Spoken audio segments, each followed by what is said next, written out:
G'day guys, welcome back. Hope you're all doing well, kicking ass, taking names, stuffing people in your bag. I am absolutely honored to be talking not only Sons of Behemat, we are talking list tech, we are talking all things Gargant, and I have the biggest stomper in the land. Rumor has it he is a descendant from Behemat himself. It is Vince Venturella, not only of Warhammer royalty fame, but also a passionate Gargant player. G'day, Vince. Welcome to the channel. Welcome to your debut. It's been 3 years I've been doing this channel. It's taken you 3 years to be here. That's on me. That seems incorrect somehow. I don't know how that's true, but okay, I'll believe you. That seems impossible. I feel like we had to have done something in the past. Maybe it was just because I was there and we did my show from your office or something. I don't know, but it's. I'm glad we're finally getting it rectified. Technically, you have recorded from my house. Technically, we've gone through all of this, but this might be the formal debut on my channel. But if people don't know who Vince is and you are new to Warhammer, go check out Vince's channel. It is probably the best thing since sliced bread. You're going to get Warhammer Weekly on a Wednesday. You're going to get painting tutorials every week with probably a bigger library catalog than probably the greatest library known to man. I keep coming back to all your tutorials. It's just great. Learning how to paint yellow. There's just so many little techniques, and even like I think I still tell people about your little plastic slurry glue about melting, plastic It's what glue. I use to assemble all my models. Can't recommend it enough. It's the greatest thing. Like I threw liquid green stuff out the window and then I burnt it with fire when I learned a tutorial. Absolutely. Like liquid green stuff is garbage and should be thrown in that place where it belongs. I'm sorry. It's a total nonsensical product. Like if you're going to use that kind of putty, there are better choices out there. If you're going to use, but you shouldn't really ever need to in the case of most plastic products. Like that stuff should be for resin or only. For plastic products, you just make yourself a little sprue goo, and you're good to go. And you love the sprue glue. I love my sprue glue. It kind of changed my world. I even threw out the liquid green stuff. I think some scavengers, maybe some hyenas, some type of scavenger animal looked at it and then scuttled away. So they wanted no interest in the liquid green stuff. They're like they're waiting for me to spare some of my sprue glue. But today's show is not about sprue glue. As much as some people might tune out now, they're like, oh man, I wish this was a sprue glue episode. We are talking Sons. We are talking Sons of Behemat. I'm bringing out my little pen. I'm going to do some notes as we go. Yes. So we can timestamp this. But Sons of Behemat is an army. It's been around for a couple of months now. On the channel, we've already had one discussion. I had Ash McEwen taking us through the Taker Tribe, which is all about kicking the objectives. It's about having more bodies on the table or counting as more bodies on the table. Yes. And Vince and I are going to talk a little bit about the other parts of the tribe. We've got two other tribes we haven't spoken about, which is Stomper and Breaker. And Vince has been very kind to provide two lists we're going to go through and understand a little bit about what the Gargants are all about, what's his thinking behind building a list. And again, this is not the optimum Gargant list, guys. It's not going to win you the next tournament. It is putting the theory into practice, a new season for taste, and you build it the way you want to build it, but you're hearing how an expert is thinking about the army. So Vince, maybe we'll go back to the start. You were very passionate. You were building Gargants before this book even came out. Yeah. What drew you to Sons? What drew you to this book, and why have you gone out full hammer, basically, on converting and building such an incredible army? Well, so I always wanted a giant army. I mean, I have two giant armies if we want to be technical. Okay. So I built a giant army back in 2016, 2017, somewhere around there, when they released the original Sons of Behemat battalion, right? Just as a fun hobby project, I love giants, and so I started painting a bunch of giants. And so I have an army of about 10 giants collected from all sorts of different sources. Some of the standard GW, what we would think of as current man crushes, but I also have like the Albion giants in there. I have some of the old Ultra Forge giants in there. I have some Gale Force 9 giants in there, which are like the D&D style giants. The Storm Giant King, by the way, is about the same size as the Mega-Gargant. They're within about a quarter inch of each other. And he cuts a big, impressive stature. So if you're, looking for an alternative let's call it a lower priced option, as this is the megas are cost prohibitive, especially in some territories like, say, your own. Those are about a fifth or a sixth of the cost. So I'd already built this army once and painted it once. And I actually did a giant last year. Yeah, 2019. 2019, when I went to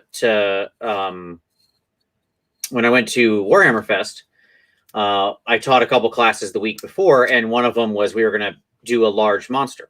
So I brought a giant to paint, and then I finished painting him in a couple days before there and put him in Golden Demon, which was fun.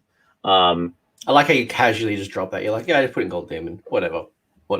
It's like me. I'm just going to wake up tomorrow morning when Armies on Parade. It's all good. Sorry, Vince. Well, he didn't win anything, if it makes you feel better. I got a finalist pin, which was nice. It was fun to know that I could get a finalist pin out of something that I painted in a class and then spent a couple hours on afterwards. So that was fun. But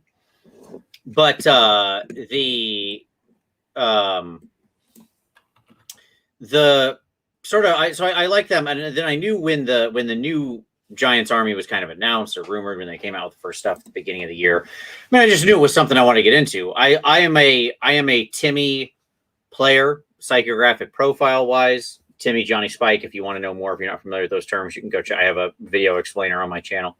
I recently learned there's more of them. I'm like, there's like Billy and there's Chuck. No, there's a couple of other names, but I mean, Melvin and Vorthos as well. But those are appreciation profiles, not psychographic profiles. It's slightly different. Which I also have a video explainer on. So if you want to see psychographic and appreciation profiles, then you can check it out. Go check out Vince's channel. But I'm pure Timmy in the most traditional sense, which is I like, big monsters and stompy things and stuff like that. And so when I heard that we're making an army of all giants, I thought, wonderful, this is the army for me. I tend to play monster heavy armies. I like monster heavy armies. I like elite armies. I don't like painting lots of tiny dudes. So this is great, right? This is exactly where I want to live. This is, 8 figs for an army or something like that, right? And I think that for me was the massive draw, was that I have traditionally played Horde armies, and I'm drawn to Horde armies for some reason. I look at my cities, I have big blocks of units, 20s, 30s. For the first time ever, I went into an elite unit. I went into Phoenix Guard. Even then, I still had to take my Phoenix Guard in a block of 30. In my undead army, I've got that big block of 40 skeletons. My Grot army, well, big blocks of 60 or 40s. I'm a Horde player, and I kind of got tired to Horde. And I think for me, the Sons provided so much opportunity, and I know you'll appreciate this. It's not only one, very very low model count. 2, the conversion opportunity for me is just off the charts. I think I mentioned this in the Ash McEwen show as well, but I'm continually inspired every time I go onto Twitter, Instagram, Facebook, just every Sons of Behemat army, just taking it a little step differently and seeing what they've done with the army. And I think it's only going to get better. But just thinking about what these Gargants look like and the painting schemes, and because you've got so little models, you can spend more time on them. Right. Because they're bigger models, you can get into the detail. You can do some of the fun stuff. I'll be doing tattoos on mine, something that was very hard on a 25 mil based model. So for me, it's just the play style is very interesting.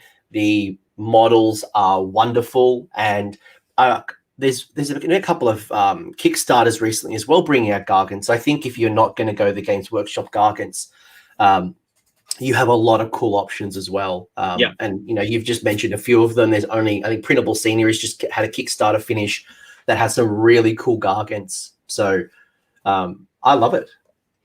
Yeah, I mean, they are a sort of army because it's just basically a humanoid form, right? It's just a big humanoid. That's all it is.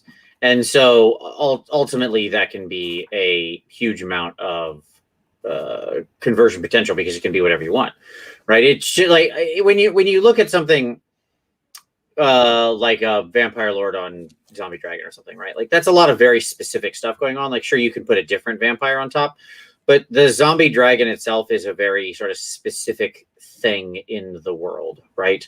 And there's not a lot of other bits you can use that are going to fit or slot really natively into that in the same way. Whereas this is just a big person, right? And so, you know, it's easy to just to cut off an arm and you put some other big thing in its place, or you replace a leg with something else that's a leg, right? There's lots of other things like that just are very easy to work in. For me, it was my, sort of Frankenstein's monster army and, integrating machine parts and mechanical parts into the whole force. So it's a lot of fun, although it does make it hard. I've got one more Mega that I got for my birthday last month, and he's just sitting on the shelf because, like, with a lot of kits, you can just kind of get it out, put it together, and paint it, right? Yeah. But when I want to convert these guys, it's like a major project. I have to get out 5 different boxes of bits that I use for this stuff, and my office is a mess, and then I've got to spend a good solid day cutting pieces and checking sizes and getting ideas and everything like that. So, it's a higher barrier of entry, but I've got one more to do. And then the army's done now. I have my 2,000 points, but I'd like to have 3 megas done. That way I can, if I want to run the all-in mega army, I can. Yeah, I've got 2 more. I've got 1 man crusher to do, and I'm going to try to make it a woman man crusher. I'm inspired by the Troggoth hag, and I want to see if I can hag up a little Gargant. And then I've also got my War Stomper to do, which I'm probably going to take to a tournament in March next year. So that's really exciting. I love this army. It's just great. But I want to talk a little bit about the rules. It is a conversion's dream. I've drawn from endless spells. I've got, various different endless spells being used. I've seen other people use, like I was thinking of Ricky Smith, for example, holding, is it the Flesh Eater Course Chalice? There's an endless spell Chalice. Sure. Where, one of his Gargants running with a Chalice. There's pull bits from your Bloodthirster, your Lord of Change, Magnus from 40k, Durthu, you name it. Sure. The conversion is just a dream. But let's talk rules. I want to kind of get into the rules a little bit and kind of understand how you're thinking about the rules, because I think as a Gargant player, it's easy to look at these rules. We essentially have 5 War Scrolls if you count Forge World. I don't, but I don't either. It's like you got 4 War Scrolls, 5 if you want to dip into the Bone Grinder Gargant. I think we just answered Luke, by the way, in the chat, who said, "Are you planning to use the Bone Grinder now that it has updated SOB rules?" Short answer: no, never. I wouldn't. You're already overpaying for the normal megas. I would certainly not overpay for that thing.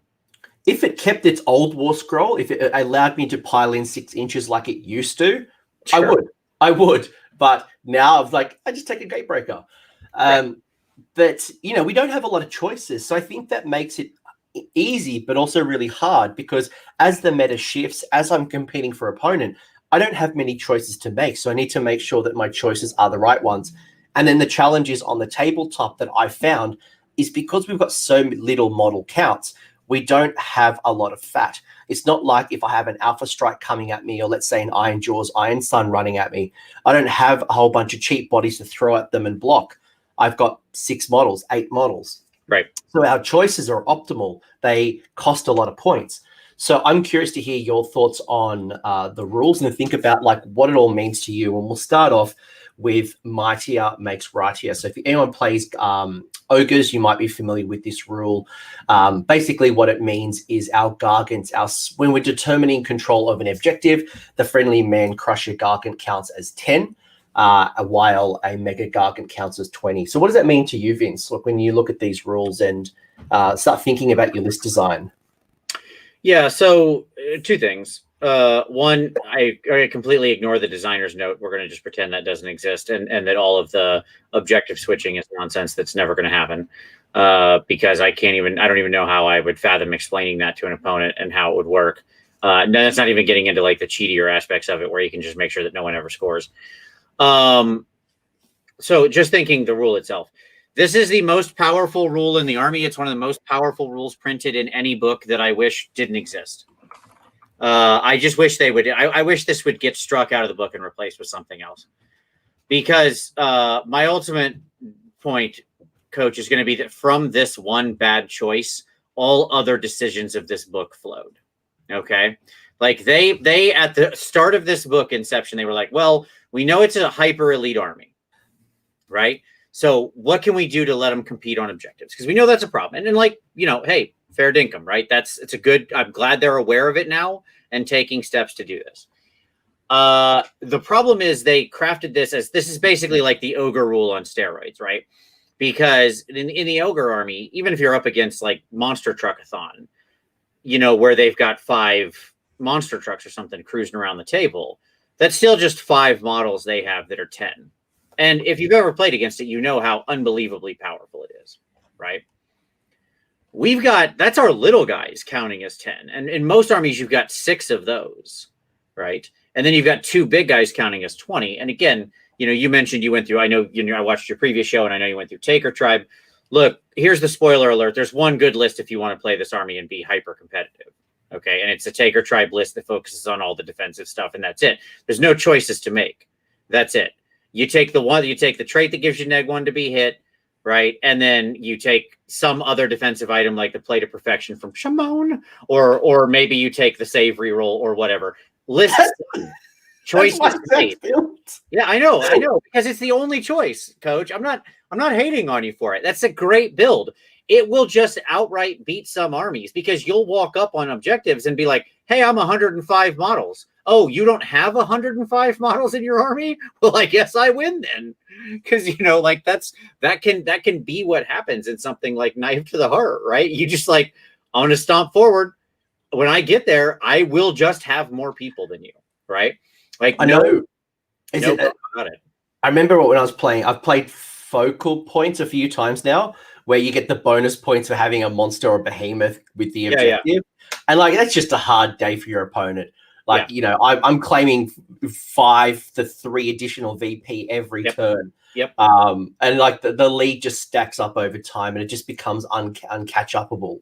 Oh, Focal Points is like the most amazing scenario for Sons, especially in Taker Tribe. You're just like, you're laughing because you'll be at like 30 points and they're at like 8. And then you have 0 models on the table and you're like, well, I guess you lose because there's just no way you can make up those points. So look, but that's not what I want to talk about today. The reason that like that on the Taker Tribe thing, because I know you did a whole show about it. It was great, by the way, if y'all are watching and you haven't watched Coach's show with Ash, where he was talking about the Taker Tribe and you're really interested in the like competitive elements. I thought they did a great breakdown of it. I would recommend A+ work as always from Coach. But to talk about this rule, the reason I say it's the one bad decision from whence a bunch of bad decisions flow is that this necessitates every other decision in the army, right? The fact that you just dominate on the objective game means that they can't be too defensive. They can't be too offensive. They can't have too much power projection. They can't have too much synergy. They can't have too much magic or shooting or, right? Famously, when we did the show, I did a list of the 20 things this army doesn't have that other armies have, right?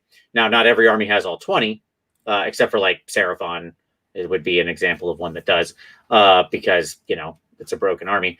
But at any rate, most don't. Most have like 10, you know, or something like that.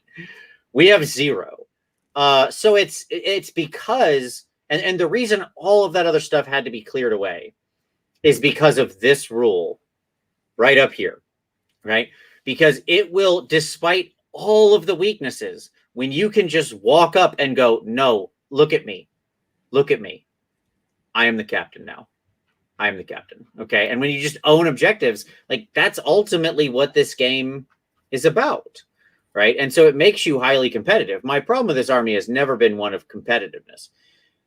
You know, the summary I always give to this army is they manage something near mystical here, as it is the most fun, frustrating army I have ever played. It is simultaneously some of the most fun I've had playing Warhammer. Like, this army is just completely, unbelievably fun to play. For those who haven't played it, I cannot explain how low stress, how good it feels to play this army. So I'll put that into practice. I had a game recently, the game 5 of my last tournament down in Canberra, and I was playing a player who is a very, very competitive Australian player, very accomplished player, Chris Welfare. Yep.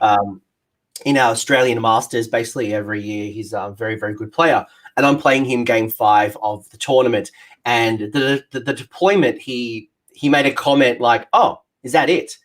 He was surprised how quick my deployment was. And then when it got to my first turn, and my hero phase was basically turning the dice to get a CP, and then I moved into the movement phase, he's like, "What? Wait, have you got nothing else to do?"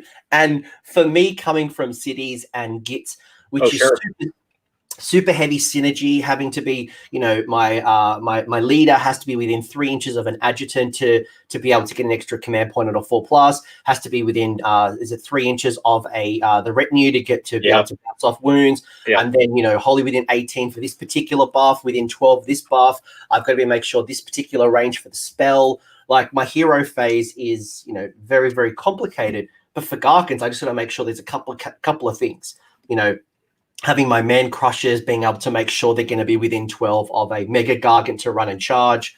But the synergy requirements and having to worry about certain things, it was just so stress-free. It got me to focus on the game as opposed to trying to remember every little thing I have to do and every little rule, and setting up for what many people are concerned about, which is the double turn. Like, offensively, defensively, trying to set up my 2 strategies. Well, my strategy is to stand there and take on objectives and stuff you in my pants and swing my big clubs.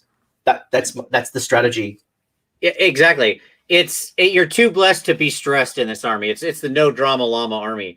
Like, I played a team game with my giants, and my partner was a Hollow Heart Cities of Sigmar player. And so we're like, okay, start of the hero phase. Okay, we both gain a command point. And then I'm like, all right, go nuts. I'm going to go get a sandwich. And I mean, it's just, he's casting 12 spells. He's rolling for additional command points. He's doing all this stuff. And I'm like, I'm not doing any of that, man. Like, just tell me when we get to the movement phase. I'm done, son. This is it. Even Magic, like, people have got 6 spells, and usually you got like 1 or 2 unbind. You got to try to choose which spell you're going to try to unbind and which dice roll you think is going to be more like, I'm like, I don't got no magic defense. Just cast your spell. Yeah, man. What spell are you going for? Roll your dice, buddy. Tell me what's going to happen here. Let's go. I don't know. Like, it's fine. Let's move this along, okay? Yeah, I mean, it is a very fun, low stress. Like, if you need AOS reminders for this army, then I am very sorry about whatever probably brain injury you suffered, or like whatever serious issue is happening. And that's fine. Like, joking aside, that's a tragedy. But this is the simplest army you can possibly play. It will move forward and stand and hit things. That's it, folks. Like, I don't want to give the game away, but that's it. It is nothing to remember.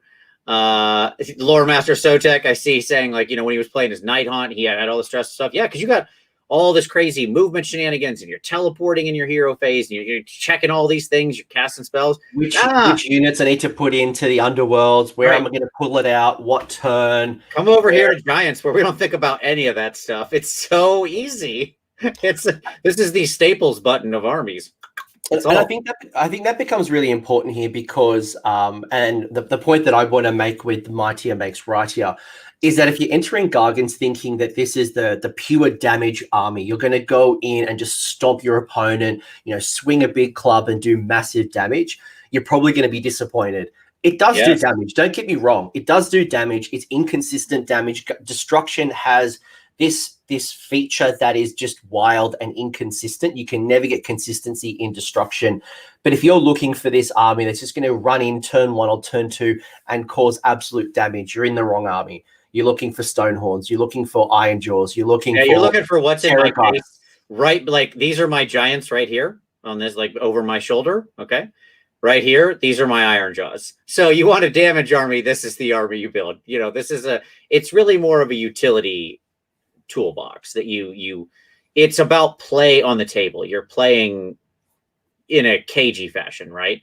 And in fact, an army like Iron Jaws or a souped up Daughters of Cain, or I don't know, anything that's just like a melee nightmare like that combines both like speed and hitting power is your natural predator as a Sons of Behemat player, because they will hit you, kill you, and you will not be able to score, because they're not gonna miss a beat to take you off the table. Like a tooled up mega boss on Maw Crusher will blow through a mega in a round without missing a beat. Like he will not even stop. He will hit it, drill through it, and there will be a red mist as the choppas come out the other side, and he keeps going, right? So those are your biggest predators, because they hit hard enough that you can't just stand there and score, nor can you live to retreat away and then continue scoring, right? Yeah. Most of the time, ranged armies, honestly, aren't as much of a challenge for you. I mean, there's exceptions, right? It depends on what that ranged army is. But, even with things like Tzeentch, like I've played, I haven't been able to play Warhammer for a little while due to health stuff, because I had to quarantine, which was no fun. But I probably got 15 or 16 games in before I, stopped being able to see other human beings. And I had the good fun of playing Change Host many times during there. Like probably 4 of those games were against Change Host or something like that. And, it's sure. Is it a tough matchup? Yes, it's quite tough. But it's doable, because you can put so much pressure on them that they can't burn you down fast enough, right? Depends on what their army is. That mightier makes rightier is where it is truly the sun that everything in this army revolves around, right? It's like its center of gravity is so massive, everything orbits around it. Everything is driven by it, right?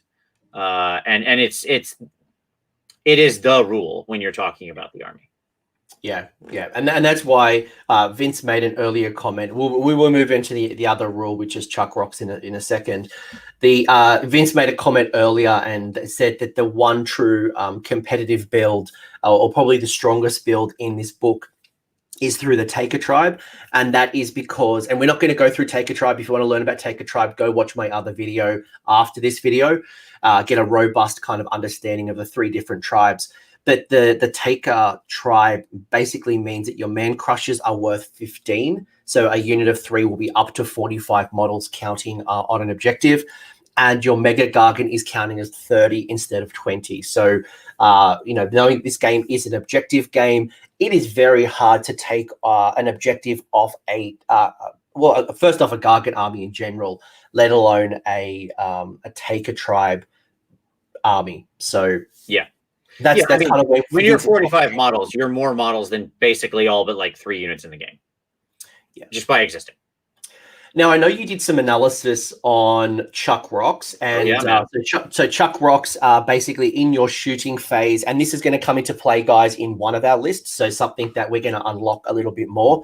But Chuck Rocks, basically, your man crushers don't have a shooting attack. Your Mega-Gargants do. I think 2 of the 3 have a shooting attack. The Kraken-eater and maybe all 3 of them have them. I know at least the 2 out of the 3 have a shooting attack. The Kraken-eater has like his weak multi-throw, and the Gatebreaker has a single big rock type of throw that does 4 damage. But your man crushers can shoot. So in the shooting phase, you can pick 1 friendly man crusher Gargant wholly within 18 of the general. Each model in that unit can make a shooting attack with a Chuck Rocks missile weapon. So range 18, D3 attacks each, hitting on a 4, wounding on a 3, range 1 for D3 damage. Now, on paper, someone looks at that and goes, "Whoa, that's massive potential. A unit of 3 Gargants could be doing 9 attacks, doing up to 3 damage a hit." Now, you've done a little bit of analysis and just some expectations of like, well, what's the true output of Chuck Rocks? What's your experience, and how is that even come into play with your list tech? Mistake number 1 of this army, this ability right here. We're going to get into it. This is the first mistake they made. Why does this exist here? Why is this printed in this section of the book? This is nonsense. This should just be on the Man Crusher War Scroll. But yet the fear that this army would actually do any amount of real damage. So instead, we had to put it in this weird space where now I've got to worry about having a mega wholly within 18, and then one unit can throw. Now, obviously, there is exceptions to that, as we'll talk about in Stomper Tribe. And, its damage is obnoxiously nothing. Okay. If you're not in Stompa, which has some interesting exceptions to this, right? If you're in the other two tribes, like if you're in Breaker for our purposes of our conversation today, where you can activate one unit of this, right? Then you're going to get an average of 0 to 5 damage.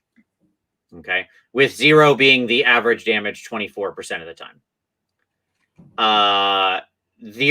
In practice, what this usually amounts to against most things you're going to want to target with it, because what I have found the way to go to do with this is you just roll the dice and you pick a hero and you hope. Like, that's all you're doing. Like, you don't, most time if you throw this into a unit, it's kind of irrelevant damage. There are some notable exceptions, like if you can, as I mentioned, fighting a lot of change hosts, so I've stood up against, or stared down flamers many times. And oftentimes, flamers are kind of in the same mid-range. So if you stand outside their range and then move up, right, and then you can throw rocks, they're a great target because they're on like a 5-up save and they only have 2 wounds each. So like even doing 3 or 4 wounds to a unit of flamers is actually significant reduction in their damage output. But like if I was fighting salamanders, I would never bother. This would be the stupidest thing you could do, to throw rocks at salamanders. All you're doing is removing like 3 alblative skinks. So, what I've generally found I do with this is I pick a hero in range and I go, okay, let's hope for the best, right? Like, I'll take the neg 1 to hit. Cool beans. I'm on 5s and 3s. Neg 1 D3 damage. We hope for a hot roll. And, it's not like you've got about a 23% chance, roughly, to do 5 or more damage against a 4-up save. So that's not terrible, right?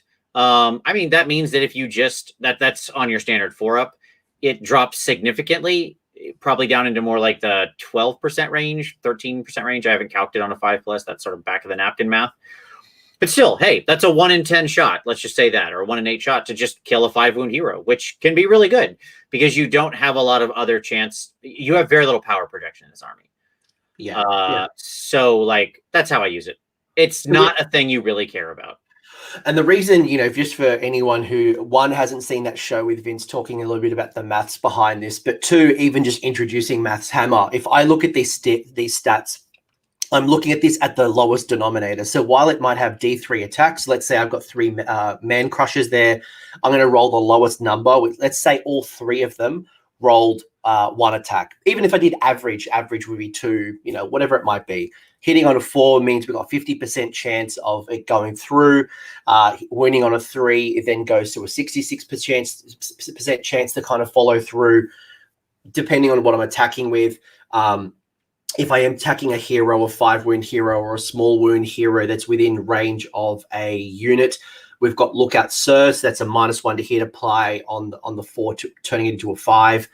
So basically where we're going with this is it's a nice feature to have. It's been good for me to do some chip damage on maybe a monster hero. If there's like a buff centerpiece behind the scenes, maybe it's a cauldron, maybe it's a hurricanum, some type of buff chariot behind the scenes. If I'm just going to go for luck and maybe I've got a couple of extra command points and I want to reroll ones to shoot and hope for the best and try to take out that 5-wound hero behind the lines, it is truly a gamble. It's not consistent. So it can do some chip damage. It can be quite useful. It's actually helped me a lot get out of combat. So sometimes you get stuck in combat with that 1 or 2 models. Sure. It's been helpful to get me out of combat and then get my man crushers charging again.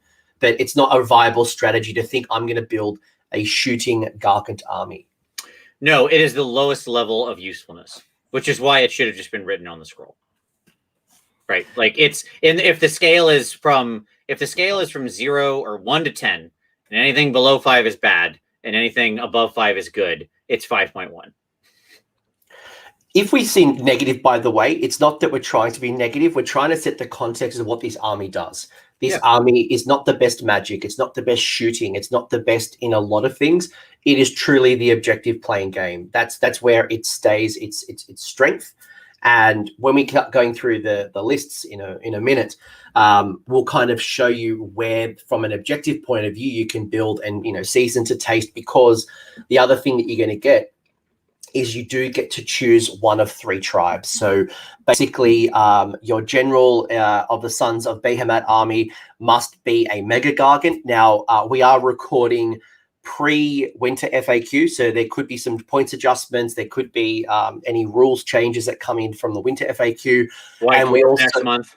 And we also have January's upcoming edition of White Dwarf has alluded to Sons of Behemat getting something. So assuming it is a Celestial Tome, which means additional rules like the Jaws of Mork, like Golub's Mega Mob, there could be new rules coming, so we don't know how that's going to impact us. So for the purpose of this, we just use the Battle Tome for now. There will be another video talking about whatever the White Dwarf rules are. But long story short, your Mega-Gargant will ultimately determine the tribe. So picking your Gargant, if you are taking a Kraken-eater Mega-Gargant as your general, then you become Take a Tribe. If you're War Stomper, it becomes a Stomper Tribe. Gatebreaker, it's a Breaker Tribe. It doesn't mean that you can only take one Mega-Gargant. You can take more than one, but your general will determine your tribe. Vince, I know you've got a feeling when it comes to the name of these Gargants. Do you want to just reinforce it one more time on the naming conventions of Gargants? Biggest mistake of this book, seriously, the thing that bothers me more than anything else here, all rules joking aside, or rules discussion aside, is the fact that they called it Kraken-eater becomes the Taker Tribe. I'm like, okay, yep, got it. That makes sense. Gatebreaker becomes the Breaker Tribe. I'm like, yeah, still with you. I'm listening. I like where we're going here. And the third one is the War Stomper becomes the Stomper Tribe. No, becomes the Shaker Tribe. Obviously, so you can have takers, breakers, and shakers. Like they literally talk about them shaking the earth, right? And their whole special thing is literally the stompy feet. Why? How did we miss this? Whoever wrote this book, you have wronged me. It might be it might be an errata coming up soon. That should be errata. I'm not even joking. Let's make it errata. So Stomper I want to go around with like a P-touch to everybody's book, then just print out the word shaker and start just putting that sticker in everybody's book. So this is obviously what this means, guys, is that choosing your general will determine the tribe that you're going to take. So for the 2 lists, the War Stomper, it does mean if we're taking the Stomper Tribe, a War Stomper must be in the list. And with our Breaker Tribe, we must have a Gatebreaker. Both of them have to be the general, but then the other choices are completely up to you. Yep. Any final comments, Vince, before I move on to the next slide, which is going to be obviously the Stomper Tribe? Now let's get into it. Cool.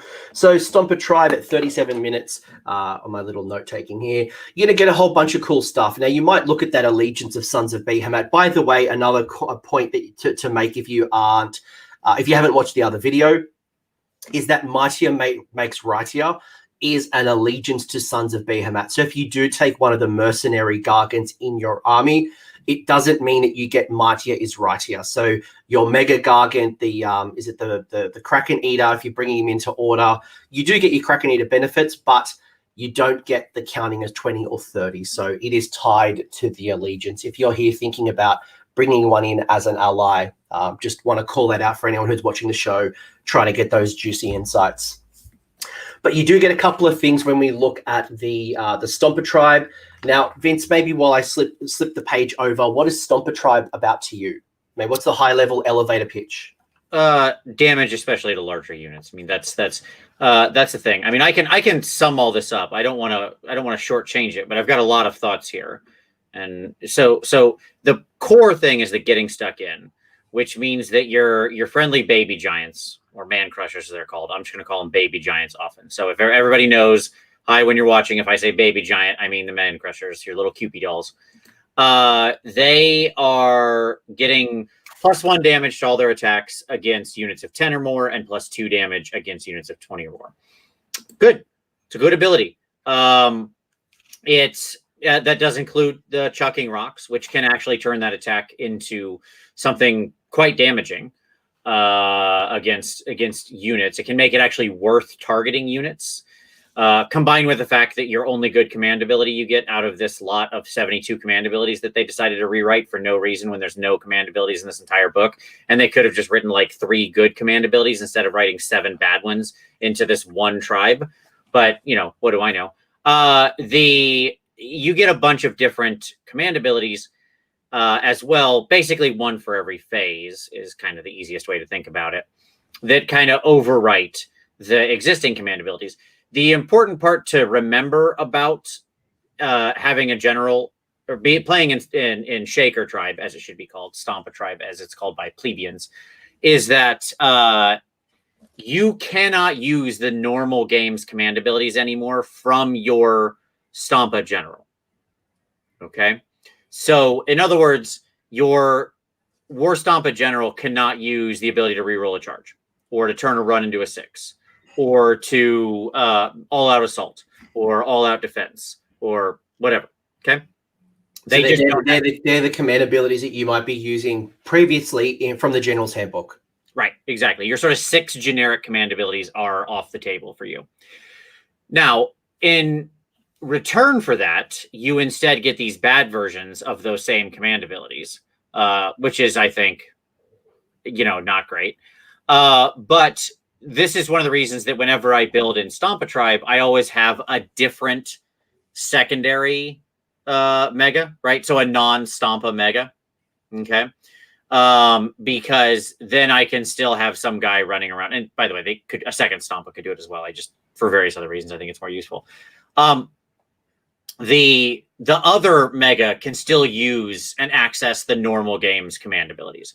So he ends up becoming the shepherd for your little baby giants, because, when I say that these command abilities are bad, I want to back that up with something here, right? So let's take the oi you, yes you charge, okay? The one that's on screen right now, top right.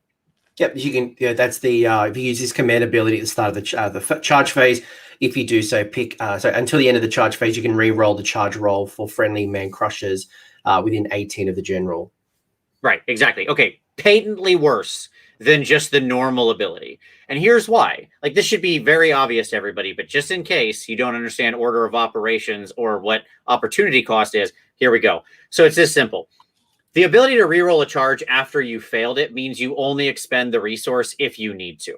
And most of the time in this army, you're charging with 1 to 2 units at most, because you only have 4, right?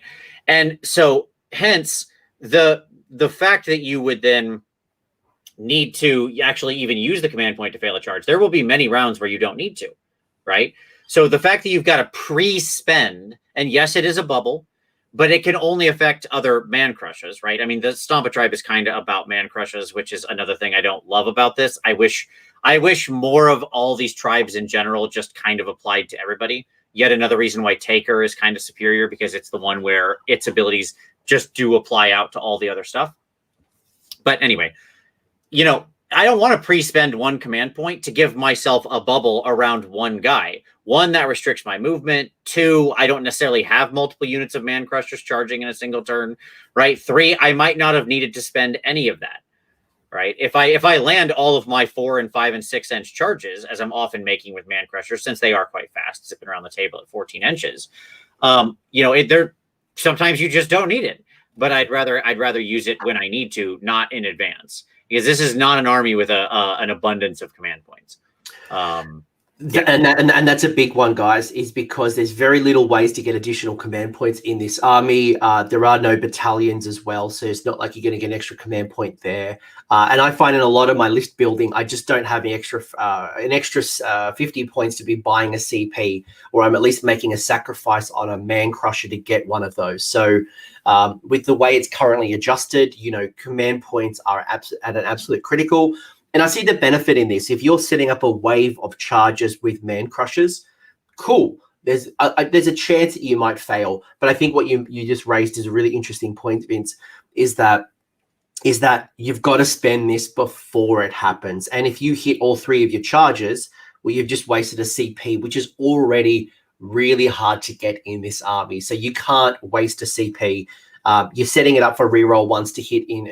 For me, that's where I'm spending most of my CP. I want to avoid rerolling charges as much as possible. Yeah. Because Gargan attacks are so swingy, I want to reroll those ones to hit. Yeah, absolutely. There's two good command abilities I think you use on this table from your War Stompa, right? One of them is on screen right now, which is the stop mucking about and hit them, where you can reroll hit rolls of 1 for attacks made by friendly man crushers within 18. Okay, fine. That one's fine. I have no issue with that one because it's a fairly decent bubble for reroll 1s to hit. It can hit multiple units at the same time, and hopefully you're fighting within range of each other. You'd have to have a mega near them anyways to activate the normal all-out assault. And like usually, and you're triggering this at the same time that you would need to trigger all-out assault, right? But it can theoretically be hitting more models. Great. No issues. Fine with it. I've used that one. I think it's fine. The other one that you tend to use is off screen right now, but if you want to scroll down a little, there you go. Which is grab those rocks and chuck them, where if you have enough man crushers in range, instead of only having 1 unit throw, you're basically your guy can go, everybody throw. And so if you've got, kind of 6 man crushers, as I tend to have in this army, as I think that's the correct way to build Stomp a Tribe, you can get 6 of them throwing instead of 3 of them. Again, it's not the biggest add, but if you get 6 of them throwing and they all target a unit of like 10 or 20 guys, so they're all getting a damage bonus, that can start to add up. You can actually get to damage where you're diminishing a unit before you get there. So that can be quite valuable. I'll often do this kind of thing to just clear a chaff unit of 10 out, right? Because the first unit that throws is going to be throwing with the +1 damage bonus. And it can actually make a big deal for clearing out your standard like 10 model chaff units. The rest of them, like the battle shock immunity and the reroll saves of 1, who cares? Oh my god, who cares? Your man crushers have a 5-up save. They basically don't have saves. Half the time I'm not making save rolls. I right. look at them and go, what's the rend? And if it's rend 1, I'm hitting 6s. Right. If it's rend 2, I'm like, just move along. What's the damage? Yeah, just give me the damage. Absolutely.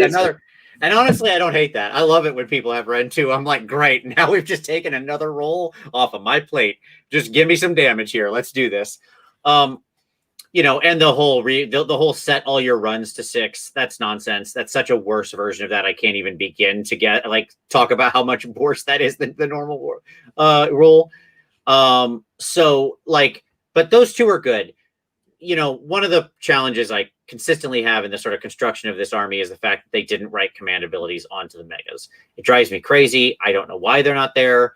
80-point skinks and corn morons have command abilities. I refuse to believe that my 500-point Titan, who leads an entire tribe of people, has no ability to command. And I don't like that we just backed these in this one tribe. It's wonky design. And again, it comes out of the fact that that mightier makes rightier so powerful. It's why there's like no synergy in this army. It's why all these things. But that being said, the reason I actually tend to play Stompa, and this is actually my normal tribe, is partially for the damage thing, because most armies have a unit of at least 10 dudes somewhere. Not everybody. There are, of course, exceptions. But units of at least 10 are fairly common in the game. Okay. And if you want to actually have your army do damage, if your goal is I'm going to make giants that can actually do damage, which, by the way, Taker Tribe doesn't do. Okay, like that is the downside of it. Playing Taker Tribe is like you have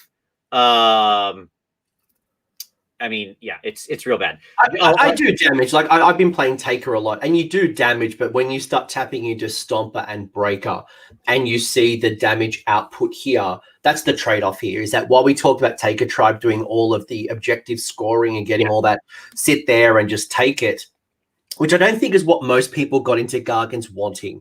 People want to get in there. The most enjoyable game that I've had so far with Gargans was when I played against Beasts of Chaos, and I got to punch on in the center of the board against a Gorgon and a Beast Lord and some spawns, and we just went in and we just punched. It was like a boxing match, center of the board, just punch, punch, punch. I want to punch a Battle Cattle. I want to punch a Bloodthirster. I want to punch Marathi. although I don't think I'll win that fight. But I think for me, that would be the most enjoyable. I don't want to sit there on an objective and be cagey like I did in a game against Archeon and his 4 units of Vanguard, where I'm just trying to avoid them. Right. Stay within 6 inches of the objective and score it as 30 or 15. So I think the damage output, as you're mentioning in Stomper, is the thing. Yeah, objectively, the damage and taker of a taker Gargan, if that's what we're talking about. Like if you're running heavy taker, the damage of a taker is 6 to 13.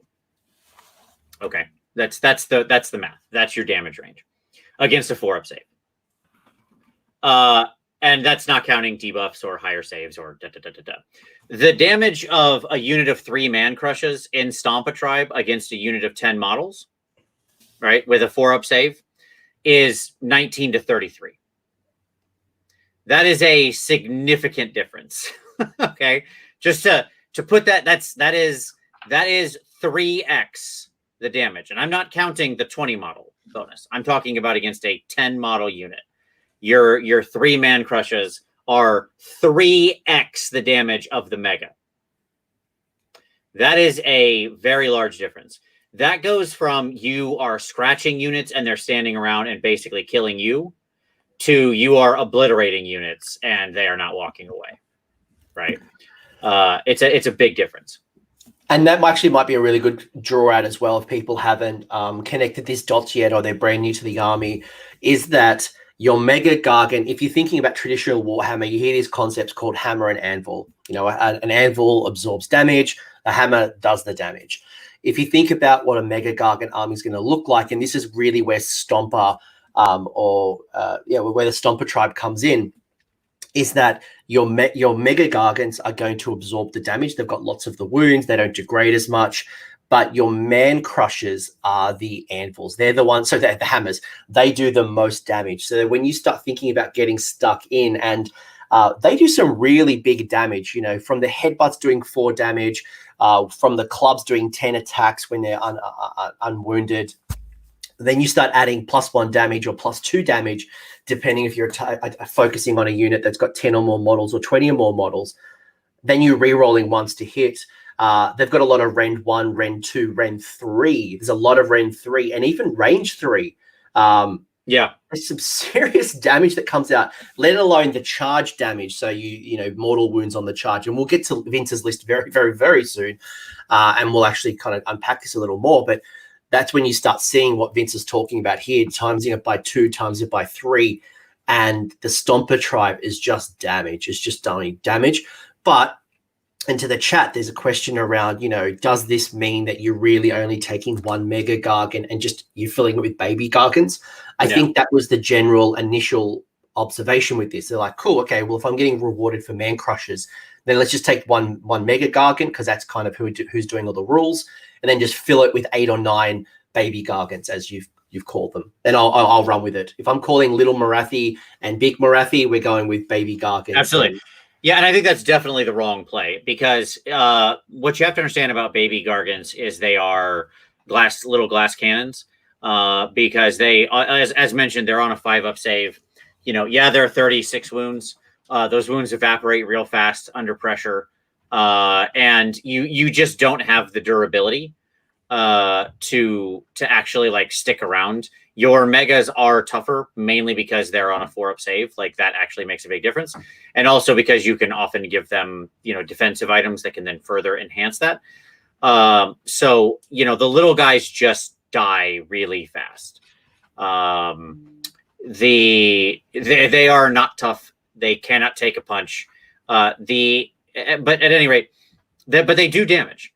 And so I think that when you think about how to use them, I do very much like your breakdown of Hammer and Anvil. It's just to just quickly talk about ludonarrative dissonance for 2 seconds before we go to the list. That didn't come up in the chat before. I'm like, I'm not going to bring that up. I'm not going to trigger Vince, but yeah, there's no reason why all of this should work like this. In the actual book, it talks about how the tribes are formed, because the big mega will just kind of, you know, clonk other people into place. That's nonsense. 3 babies would absolutely kill a mega. It's probably not even close in most cases. Takers would be getting hauled from the ocean and beaten to death on the shores by their little baby friends. There should be 0 taker tribes in existence because the little giants should have killed them all. 3 babies is more than a match for one mega. Anywho, fairness, Vince, that's how it works. We also did lose Behemat to Galmoraz. So and we do know Galmoraz is 3 damage from a prime. So 3 damage he can take up for like 1,000 rounds though, but he was in the heavens. It's a lot of rounds. All right, we'll assume that he's charged up to a million. It looked like 1 hit, but because he was on like 72 attacks or something like that, he was just swinging so fast. It's like the Flash. It looks like he hit once, but it was actually just like, it was like it's like when you're hitting when you had the old Nest Turbo controller. I'm just gonna say it's Stormcast fake news. Anything else that you want to add to the rules, or do you want to get into your list? No, we can go into the list, man. Cool. Yeah, it's completely fake news, as if Behemat died from Prime. So the first list that you've got for me, so we did mention this is going to be the Stomper Tribe, and then we'll do a Breaker Tribe after this one. So for people who are joining us on the podcast, you obviously can't see Vince's list, but Vince has got a very, very, very complicated army. It is. I think that's the thing, is just like, it's so small. So you've got your Sons of Behemat coming from Akshi, Stomper Tribe, as we've already been talking about. You've got a War Stomper, which is your general that has the command trait of eager for the fight. You've then got a Gatebreaker with the artifact of Incandescent Rageblade, which is coming from the realm artifact of Akshi. You then have 2 units of 3 Man Crushers, 3 units of Man Crushers. Now, this is really interesting because for most of the Stomper tribes that I've seen, people are running maybe 1 or 2 units of 3s, and then they're filling the board with lots of 1s. So they're having, as I mentioned earlier, up to 8 or 9 littles. Now, you've gone low drops. There's 4 drops here, and you've got essentially four centers of power. So talk to me through a little bit on maybe whether we start from the top or just, how this is all coming to about. By the way, Vince also does have a command points. This is coming in at 1980 as we currently stand with our points. Yeah. Here's why this is the list I've ultimately come to. This is my favorite list. This is what I like to play. This lets the army play how it should play. I've had to twist and crush this army in a way to make it actually play properly as the way it seems like it would if you just if I went to you and just said, this is an army about giants, and what do you think happens? This is how they would actually think it works. So let me go through my choices. 1, I'm a big fan of 4 hammer armies. I believe in 4 hammers. Okay. In other words, 4 reasonable threats. Now Daughters of Cain can do 4 threats for like 1,600 points. We have to do all 2,000. That's okay. Such is life. I like coming in at 1980. You do still have a chance for a triumph every so often, which can be actually quite impactful in this army. The extra command point is absolutely essential to me. What you don't have here is the ability to easily guard your back objective, right? Because you've only got 4 units moving around. You are relatively low drop. 4 is not bad. You get beat by all of the sort of ultra low drop armies, but against everybody else, 5 is kind of the average. So you end up just a little below average, which means you get choice return, which is nice in an army without battalions or anything.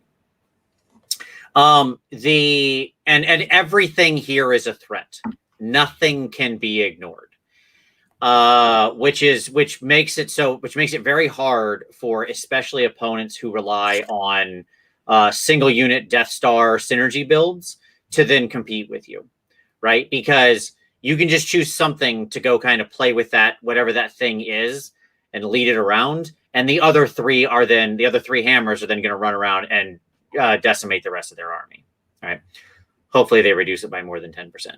But the reason that the War Stomper Tribe has the best, in my opinion, collection of command traits / artifacts, things that I actually really would play or would want. Most famously, the thing that a lot of people take is the artifact that lets you reroll saves. It is incredibly impactful. If you're wanting to have a more defensive War Stomper who can live, then the artifact that lets you reroll saves is massively huge. That's the Iron World. Is it Cessus? Correct. That's right. Or you can take the club with the slot machine where you come back on a 4-up. It's a funny item. I wouldn't recommend it, but it is hilarious. It's called the Mega-Gargant slot machine because every time you die, it's like, well, if you roll 4-up, you're back again. Club at the first oak. So basically, you're tapping into the Fire Phoenix rules. Yep. But I don't take either of those. I take the Rageblade for things I'll explain in just a moment. First of all, the War Stomper. There is an ability to gain extra command points on this guy. I don't take it. I take Eager for the Fight instead. Eager for the Fight lets you roll 3 dice to charge, total them all up, and you can declare a charge against people within 18 inches instead of 12. Here's why that matters. Your War Stomper, if he does not have this, does not have the ability to re-roll charges. Because he gave up his command abilities to get the crappy command abilities that only affect man crushes, he cannot affect himself with command abilities. He has 0 command abilities that can affect him. Okay? So if you're 3 inches away from someone and you fail the charge under normal circumstances, you fail the charge. That's it. Options 0 for remedy, unless your Gatebreaker happened to be within 6 inches, which, by the way, they're not going to be. And he's the slowest of the Mega-Gargants. Correct. He is, and that's when I take my Taker Tribe, I want to take the War Stomper, but the fact that he has a 10-inch movement while the Kraken-eater and the Gatebreakers are in the 11 to 12, that 1 and 2 inches can be the difference between a failed charge and a non-failed charge. So for me, like the War Stomper moving 10, by you taking Eager for the Fight just helps so much. Exactly. It's one, you can no longer fail 3-inch charges. I know that sounds like the stupidest thing, but I guarantee you the time you fail a 3-inch charge in this army, you'll lose the game because of it. Because this army relies on charging, because you get so much extra damage. Like, you want to be the one engaging and picking the fight, right? So failing a charge is not great in this army. It's real bad, actually. And so having Eager for the Fight means you can't fail a 3-inch charge anymore because the minimum you could roll on 3d6 is 3. It also means that you can occasionally get Bonzer charges, right? Like, I had a 17-inch charge happen in a game, which is, that's a dream come true. Now, I was rolling for like a 6-inch charge. Okay. I'm not declaring 17-inch charges and needing to land them. I was rolling a 6-inch charge, which again, on 3d6, you're extremely likely to make, right? But when I rolled that 17, that opened up a whole new world, Aladdin style, of options of where I could charge. And suddenly, heroes that thought they were protected back behind the line were suddenly within my reach to like run around and hit them with the impact hits and then pile into the unit I was going to charge anyways. And positioning and how you charge and multi-charging and stuff like that is really important in this force. So to me, Eager for the Fight is the one that's so critical because 1, it guards against downside risks, and 2, it opens up. It is a form of power projection by allowing your guy to get into places he wouldn't otherwise be able to get to. And it also, as you said, compensates for the speed. I love it. I love it because as well, like when you start thinking about then adding the fact that the Death Grip has a range 3, or even, the jump up and down and the Boulder Club being range 2, if you can get a juicy target, then or even like get a lot closer to those juicier targets, then you do those impact hits, whether they're D3 or D6 mortal wounds on the charge. Then you go into the hurled body and you pick up some of those screens and you chuck them. And then you get a little bit closer to those juicy heroes, those juicy centers, degrade those buff centerpieces, and then put in those 3-inch attacks. That can speed up your victory. That can debuff your opponent's army significantly compared to being stuck in a chaff wall that's at the front when it's going to take you multiple rounds to get into. And there's no real way to kind of retreat and charge as well. So you really want to make the most of the charge and do as much damage and then move along and hopefully get as many charges as possible over the game. Yeah. By the way, all of the War Stomper's attacks are 3-inch range. That's one of the reasons he's also good. Sorry, I was looking at Rent. You're okay. It's all right. Yeah, it's one of the reasons I love him because he is. Most of them have a 2-inch attack. Yeah, he has all 3-inch attacks, which is actually like, again, it's this understated thing. But the difference between having a 2-inch range on your attack and a 3-inch range on your attack is crazy. The number of times I've caught people out where they thought their chaff line would protect them, and I just charged straight in, hooked into as close as I could between two guys, and then just started beating some hero over the back of the line to death. I can't even count, just because people don't think like that. Now, a really good player will, right? Like, that's not going to win you a tournament. You're not going to catch out a tourney player making a mistake like that in game 5. But normal players make that mistake all the time. Just all the time. So the fact that he's 3 inch down the line is quite potent. Might be worth calling out here as well, just before you jump onto your next sentence, because a question did come from the chat that I thought was very relevant at this point. Yeah. The other rule that you've got here is the long shanks. Now, long shanks allows you to step over certain things, but that is basically on a normal move. So that wouldn't come into play with a charge move. So as cool as it would be to kind of get that 17-inch charge, step over a screen and get into a juicy center, unfortunately, the long shanks doesn't apply in the charge. It's only in a normal move. No, long shanks is only useful to walk over endless spells or prayers or retreat over top of something that's got you locked in. That's it. That is what long shanks is for. It is not for offense. It is purely for retreating or not getting stuck. That's it. And 99.9% of terrain pieces are higher than 4 inches. So correct. For me, it's getting out of Soul Snare Shackles. It's getting out of the Warp Lightning Vortex. Yep. That's basically it. Yeah, correct. It's like, I cannot explain how disappointing I find Longshanks. As I've said on multiple shows, but I'll say it again here. You could fix Longshanks with the addition of like 3 words. And they didn't do it, even though they've had 2 shots at it now, and it drives me nuts. The fact that you can walk over, if it said you can walk over terrain as long as no point of the terrain is higher than 4 inches, or, now begin the additional words, or that terrain has the rubble keyword. Ta-da! Now we've got 2 stickers from the Warhammer Weekly store coming to you guys. So yeah, absolutely. The rubble keyword. So at any rate, yeah, Longshanks is kind of bad, but at any rate, it doesn't matter. I think this makes the War Stomper a real threat. Now, the other reason I really like the War Stomper, just to stay on him for one more second, is he doesn't have a range attack, as we mentioned. Instead, he has this really unique attack called Hurled Body, basically. So, just like your baby Gargants can stuff people down their pants, and your Kraken-eater can put people in his net, the War Stomper has this really interesting ability to roll, often with a +2 or +1 or something, and if he's low on his chart, but he can often have some kind of bonus to this, where if he doubles the wound characteristic of the thing, he slays the model instantly. So same kind of thing, but unlike normal, you're rolling with a +2 or a +1 often. That's actually quite impactful. It means that you can do things like slay ogres outright. I mean, you have to roll a 6, but you can do it. It actually gives you a 50-50 shot to kill 3 wound models outright, assuming you're at the top of your chart, which is really relevant. There's a lot of 3 wound models in the game that are normally very hard to slay. You go from a 16% chance to kill them to a 50% chance to kill them. So like this is this is everything like your brutes and your skull crushers, or not skull crushers, I'm sorry, your skull reapers, and all those sorts of like 3 wound types of guys, retributors, or all the associated paladin models, evocators, all those kinds of things. I just call out the chat here. Pesky has called out this an amazing visual. I wish I was there to see it. He claims that he had a demigriff being thrown at his Luminarch. Exactly. I had a game where I grabbed a regular ogre and then threw him at the ogre tyrant and did like 4 mortal wounds to him behind the line. It's the most fun thing when you hit it. So yeah, Pesky, that's fantastic. I love the idea of throwing a demigriff at a Luminarch. Like, bam, just comes crashing in through the windows. It's like freaking out like a deer that goes through the windshield.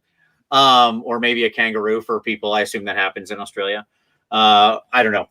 At any rate, the reason Hurled Body is so awesome is because not only can it do all the things we just talked about, so it's actually quite good at slaying models, but it's also out of sequence. So Hurled Body does not have a time constraint to it. It can just happen, okay? It doesn't happen at the start of the combat phase or when you pile in or anything like that. It just says during the combat phase. Yeah, once per combat phase. So, yep. Yeah. just during, which means that after your opponent, like, you can go first and attack like you want to. Then your opponent goes, they pile in, and then you hurled body. So you wrench a guy out of a line if they were dumb enough to be in a point where they only have one person connecting two parts of a unit together. You wrench him out, and suddenly you've broken their coherency, and they're past their pile in. So during battle shock, half of their unit's going to drop dead. Okay. Now, is that cheaty and stupid? Yes. Do I wish the rules didn't work like that? Yes. Do I think it's dumb? Yes. Am I going to do it? Yes. So, sorry, that's the way this works, boys. You didn't give me an army that does damage. If you gave me an army that played fair and hit like I wanted to, I don't have to play like this with my Iron Jaws. But you give me this army, I got to make things happen. You can also do it, by the way, before they go. So, like, even if someone's activating before you, you don't have to activate. You can just be like, nope, I'm going. Boom, I grab your dude, I kill him. Right. So you can do things like break if there's command units or command models in the army that are giving some kind of bonus to the unit when it attacks. You can whack that dude out of combat before they go, even if they're activating before you. So cool stuff there. I quite like that ability. And then, you know, I hate that you have to roll the 4-up to throw the body and actually do the damage. It should be like a 2-up. We should be allowed to have fun, but this army is called on a 4-up. You don't have fun. And so, like, I hate that to actually then throw the guy and hit somebody else. I have to roll a 4-up. It's very annoying. But whatever. It's fine. It's not the end of the world. It just means that, like, how many things can I hide this one? Like, fun is put behind multiple rolls in this army. My last game, I had all of my Gargans topple over. I got no 4+. Sorry, I didn't win the roll off on any of my fallovers. So, yes, yeah. Timber is effectively a 4-up roll, right? Because you're rolling off with your opponent. So it's kind of effectively a 50-50 shot. That's kind of how just dice work. And I hate that you, don't win ties on Timber. Actually, at my table, we agreed that we would just re-roll until there was a clear winner. That's what I do. I always re-roll because there is no indication on Timber what to do if there's a tie. Like, I just like, okay, let's just keep rolling until we have a clear winner. Yeah, and none of my players were opposed to that. They were like, yeah, that seems like a fair way to read that. So we just roll off. But I hate that is like that. Again, I hate it's not just a roll a die on a 2+. You get to Timber and fall over and do damage. On a 1 that you fall somewhere else, right? But again, whatever. Fine. Not gonna. It's okay. It's okay. It's fine that some of our best damage comes out of our guys dying. Okay. So now let's talk about the second guy in here. Now, the competitive build is to put a taker in here. Okay. Because then you bring kicking into the army. This is the wrong choice. The correct choice is to live the way of the samurai and to go for the Gatebreaker with the Incandescent Rageblade. So what does the Incandescent Rageblade do? The Incandescent Rageblade is the Akshi artifact, and even though all realm artifacts are garbage, this is probably the least garbage they can be. Because what it does is it gives you 6s or double taps, meaning if you roll a 6 to hit, it becomes 2 hits instead of 1. The problem with the Gatebreaker is that he is very swingy. He is quite damaging.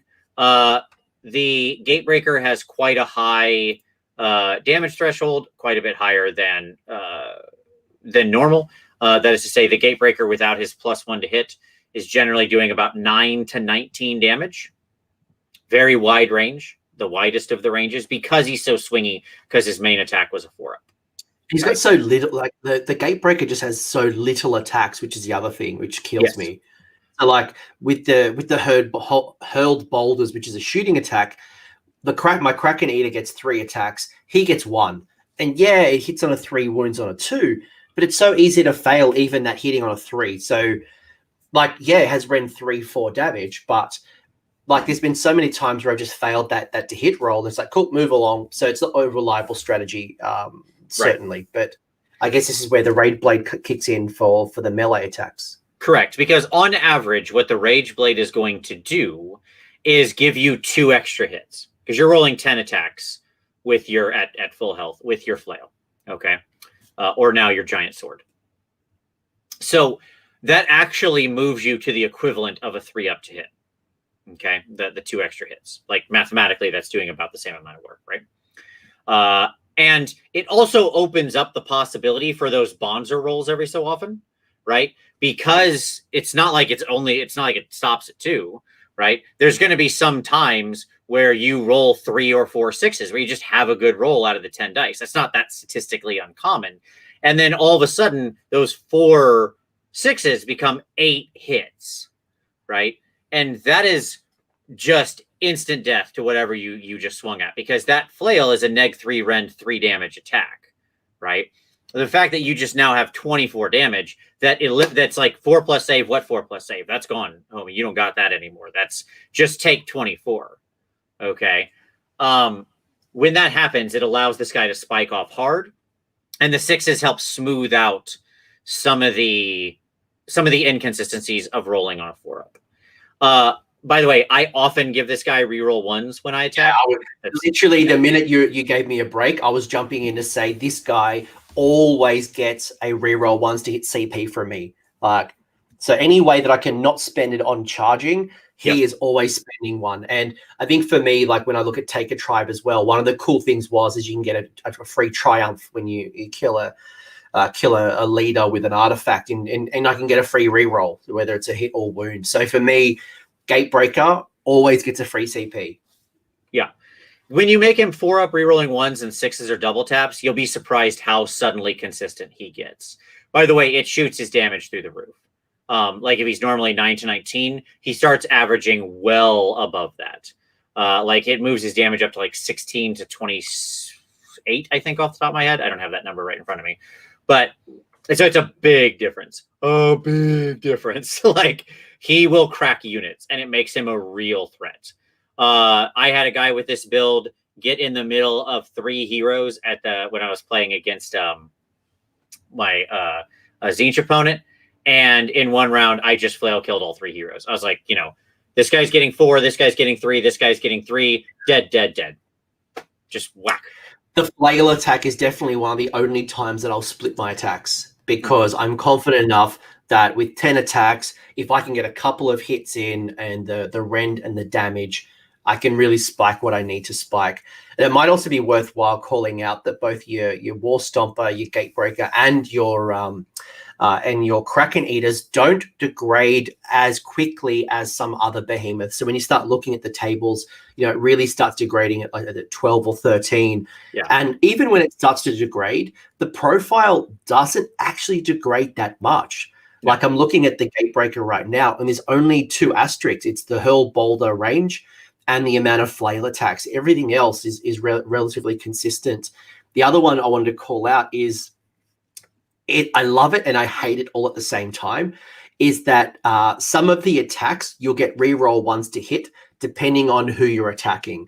So, and it alternates, right? So with your Gatebreaker, the Almighty Stomps, you get to reroll 1s to hit if you're not fighting a monster, but then the Death Grip, you get to reroll 1s to hit if you're fighting a monster. Right. So it's like a little bit of complexity to remember, but I love that I get at least 1 attack that's going to reroll 1s to hit for free. Yeah. So in addition to this guy being an offensive threat, by the way, I would strike both of those rules if I was rewriting this War Scroll. I would immediately eliminate those and give real command abilities that actually give bonuses that matter. But anyways, we're not there. It is nice to have. I will say that when I don't have a CP and I get 1 reroll, or I get a reroll 1s, It is nice to have something for free. But absolutely, I don't disagree with that. I would just rather there be real rules on there instead of this Corridor and Overlord style nonsense. Talk about my favorite rule. Yeah. So the other reason I have a Gatebreaker in here is because he can smash terrain, and this is the other reason to have this guy. Your boats smashed. Your stupid obelisk in the center of the table smashed. Your dumb Sylvaneth Wildwoods, they're not woods anymore. You're teleporting nowhere. Okay, those are rubble. Yes, I still can't walk over them, okay, because they're all taller than 4 inches, but I don't care. Breaking terrain is just fun. It's also quite relevant. If I see terrain out in the middle of the board I don't want to have to deal with, just like I did the stuff that I just effects that I just don't feel like enduring, like entangling terrain or some nonsense. Nope, gone. That's not a thing for me. Like I will playing in Shimon where you make the entire board entangling, you know, like, cause that's the rule of Shimon, right? Everything becomes entangling. It's actually not that bad for you, even with just this build, because you can just set up in terrain, smash it, you know, kind of break it away. And then your opponent's dealing with entangling on their side of the table and you're not, right? So there's fun stuff here. It's just like, it's not commonly useful, and all giants should just do this, just like all giants should kick, all megas should kick, and all megas should break terrain. I stand behind that. I will not abandon off of that. There should be other ways that they're separated, but anyways, they don't. So at any rate, this guy's another great hammer. Yeah, and breaking terrain is fun. The 2 packs of 3 times Manx, here's why that's built like this. One, I want a command point. Okay, that's number one. And you can't get the command point if you buy the 3 singlets, because you end up paying 540 points for them. You can afford it. You do get your massive regimen discount. So normally your Gargans come in at 180, but when you take them in units of 3, they become basically 160. So that does free up some CP. Yeah, exactly. So being able to buy the CP is such a massive difference to this army. Like even having 1 additional command point makes such a huge difference. Most worthwhile thing you can buy. 2 single Gargants are worth somewhere next to nothing. Like they are literally a 10 model thing. They're 10 models standing on a 92 mil base, right? That's their only advantage. They will get lifted by anything that attacks them. If something looks at them funny, they're dead. Okay. 3 is a threat. So like people can't just bring any old thing into your 3-man crushes and clean them. That's not going to happen. It takes one of their hammers to remove this thing. And it just means that they have to pay attention to every unit you have. It also means that you've got 2 30 packs effectively running around, right? Because both these guys are 30.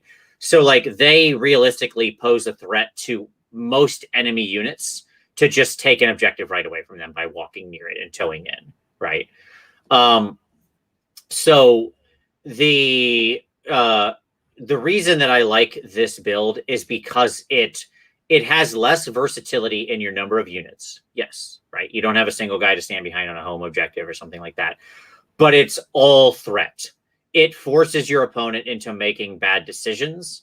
It puts the pressure on. There's nothing they can ignore. It's lower drops, which lets you decide the tempo of the game more often. And everything in here is damaging, because both 3 Manx are getting the damage bonus from being in Stomper Tribe. It's been a while since we mentioned it, but let's re-mention it again. These guys' damage is freaking crazy if they hit units of 10 or 20. And so like everything in here is a threat. That's I'll even say, like, I run a unit of 3 man crushes in my Taker Tribe, and Taker doesn't do nearly as much damage as Stomper and Breaker Tribe. And they still do a lot of damage in Taker, let alone getting benefits of +1 damage or +2 damage. So when you start kind of, again, ×2, ×3ing it, it can be brutal. Even, I know when I break, I've got a cup, so I run my list as 2 megas, a unit of 3, and then 3 1s in my Taker. I can leave 1 little man crusher defending an objective, being on the flank. And I had a couple of opponents who did bring in something from a sideboard, whether it's from the side of the board, they teleported in, and they've charged my man crusher. And my man crusher will deal with them. 99% of armies that will teleport will be teleporting or deep striking with a unit of 10 or less. So really your choice is you've got to kill that man crusher or you don't get the objective. In the case of what you're talking about here, Vince, is that your 3 man crushers are counting up to 30 models on an objective. So your only way of scoring an objective off that Gargant is killing it. Right. And with the damage output, 12 wounds apiece, what's that? 36 wounds in a unit of 3. Good luck. Yeah, I mean, my general play style with this army is to hold 1 unit back on the edge of a home objective and just let them actually claim during the sort of, if I'm not going first. Or sorry, if I'm going first, I mean, because if I'm not going first, we've passed a check phase and I've gained control of the objective, right? So the other advantage here is what I can do is I can give away the first turn.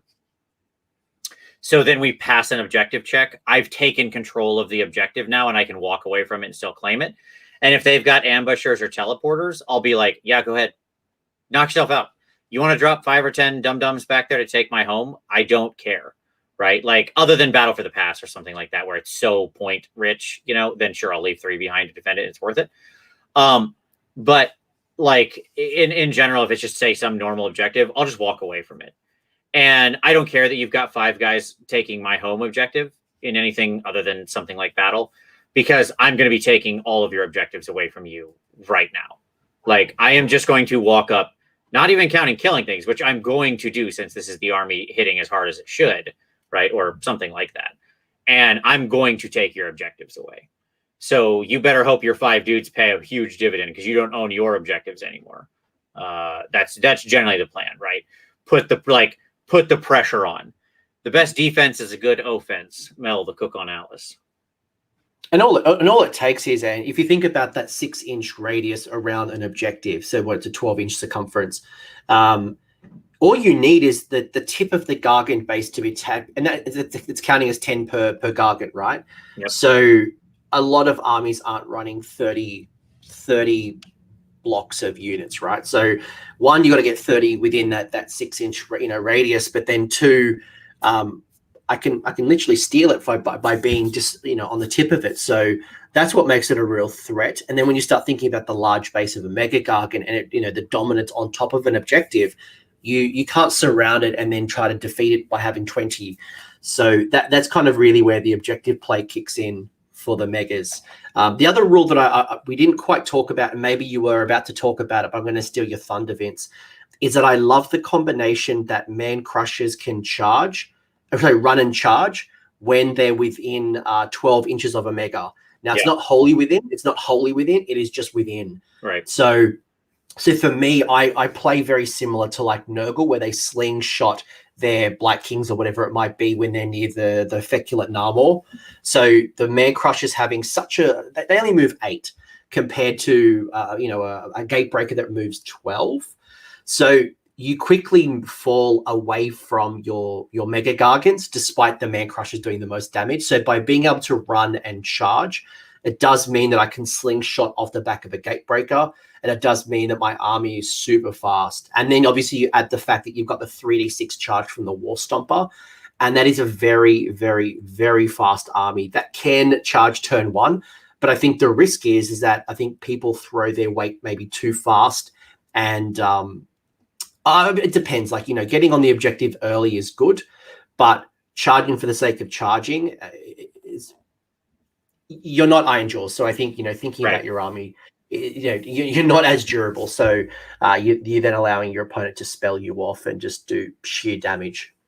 Yep. Yeah, absolutely. Which is another reason, by the way, the 2/6 is the right build. Because when you're 1/9, it's very easy for your to have babies that are just outside of the range of a Mega.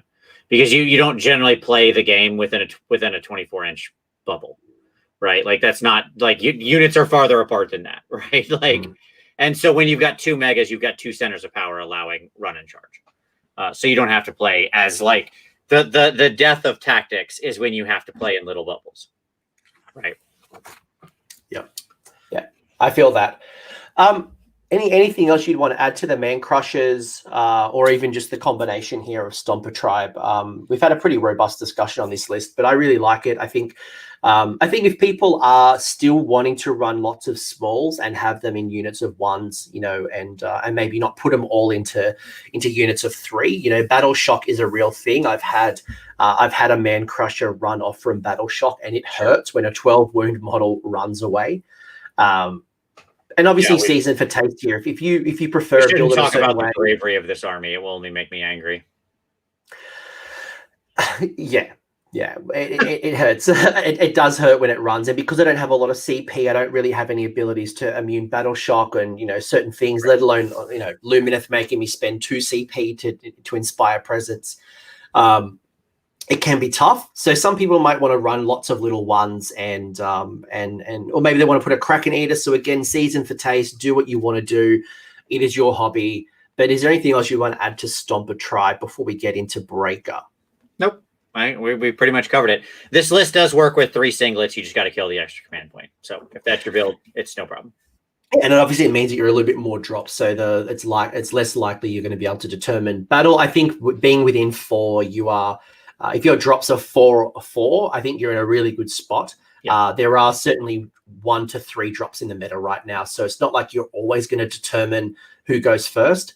Maybe while I just change pages, Vince, maybe a quick thought. If you get to determine who goes first, do you go first? Do you like to try to go for the double between turn 1, turn 2, or is there a couple of factors that you might consider between? Because I think I see people, as I mentioned earlier, they want first turn and they want to run in and they want to get in as quick as possible, which may not be the right decision. Depends on the scenario, is the honest answer. So if it's an 18-inch scenario, right? Because there are many scenarios where you deploy 9 inches off the line from each other. If it's an 18-inch scenario, I think that I can reasonably threaten. I'll take the first turn because I can bring those guys up to within. I can bring the whole army within charge range at the top of one pretty easily, and land all those charges and be in there. If it's a 24-inch range or it's longer or something like that, and there's not really any advantage to getting out there and going first, like I'm not gonna, if it's Blade's Edge or something where moving out and taking all 6 objectives is highly valuable or something because it can put you so far ahead, sure. But for the most part, if it's a 24-inch deployment or there's no immediate benefit, I'm usually giving the turn away. Yeah, I agree. It just depends on what their range is and how much threat they actually pose to you. The shorter, and obviously your opponent being some opponent. Well, I like to think a lot of opponents, but some opponents may not deploy on their line as well. So if that shorter distance between you and your opponent, and they deploy on their line, so there's a much shorter distance between you. It's a very, very. There's been plenty of times that I've gotten a turn 1 charge off my deployment line, so it's not hard to do. So I think it's a really good call out there. Just for anyone thinking because that is a lower drop, what do I do? Do I go first? Do I take it? Obviously, the double turn is always beneficial, but you really want to get your charges off. I think that's the key here, and I think that's the challenge when I face against Beast Claw Raiders, Iron Jaws, is that we both want to charge. So there's a bit of a dance off, and unfortunately for us, they're just a little bit faster. Right. So they will likely charge us, and then you add on the benefits of being able to stuff people in pants. That's pretty impossible, or at least very hard, against those Iron Jaws and those Ogre opponents. Yep. Yeah, like I said, it ends up, whether or not you make the choice, ends up being just a combination of scenario and opponent, right? Again, it's very, very, very scenario dependent. Like if I'm in Star Strike or something and the opponent's not posing me any real threat, turn 1 with overwhelming ranged power that can go the whole distance, I'm absolutely giving it away every time, because who gives a crap, right? Nothing happens in turn 1 anyways, right? If I'm on Blade's Edge, I'll probably take the first turn if I've got that decision, because I can claim all 6 points and just jump way out in advance, right? And sort of string out exactly how I need to. So it, again, just depends on the exact scenario. So. Yeah, cool. No, then I appreciate it. Obviously, there's a lot of things that come into play, but it might be something that a player might find worthwhile. Mm-hmm. The other list we've got here is the Breaker Tribe. So Breaker Tribe is based on our Gatebreaker being the general. A couple of things you're going to get is you get to add 1 damage inflicted by each successful attack by the friendly Man Crusher unit. If their target is within a garrison or wholly within a terrain feature.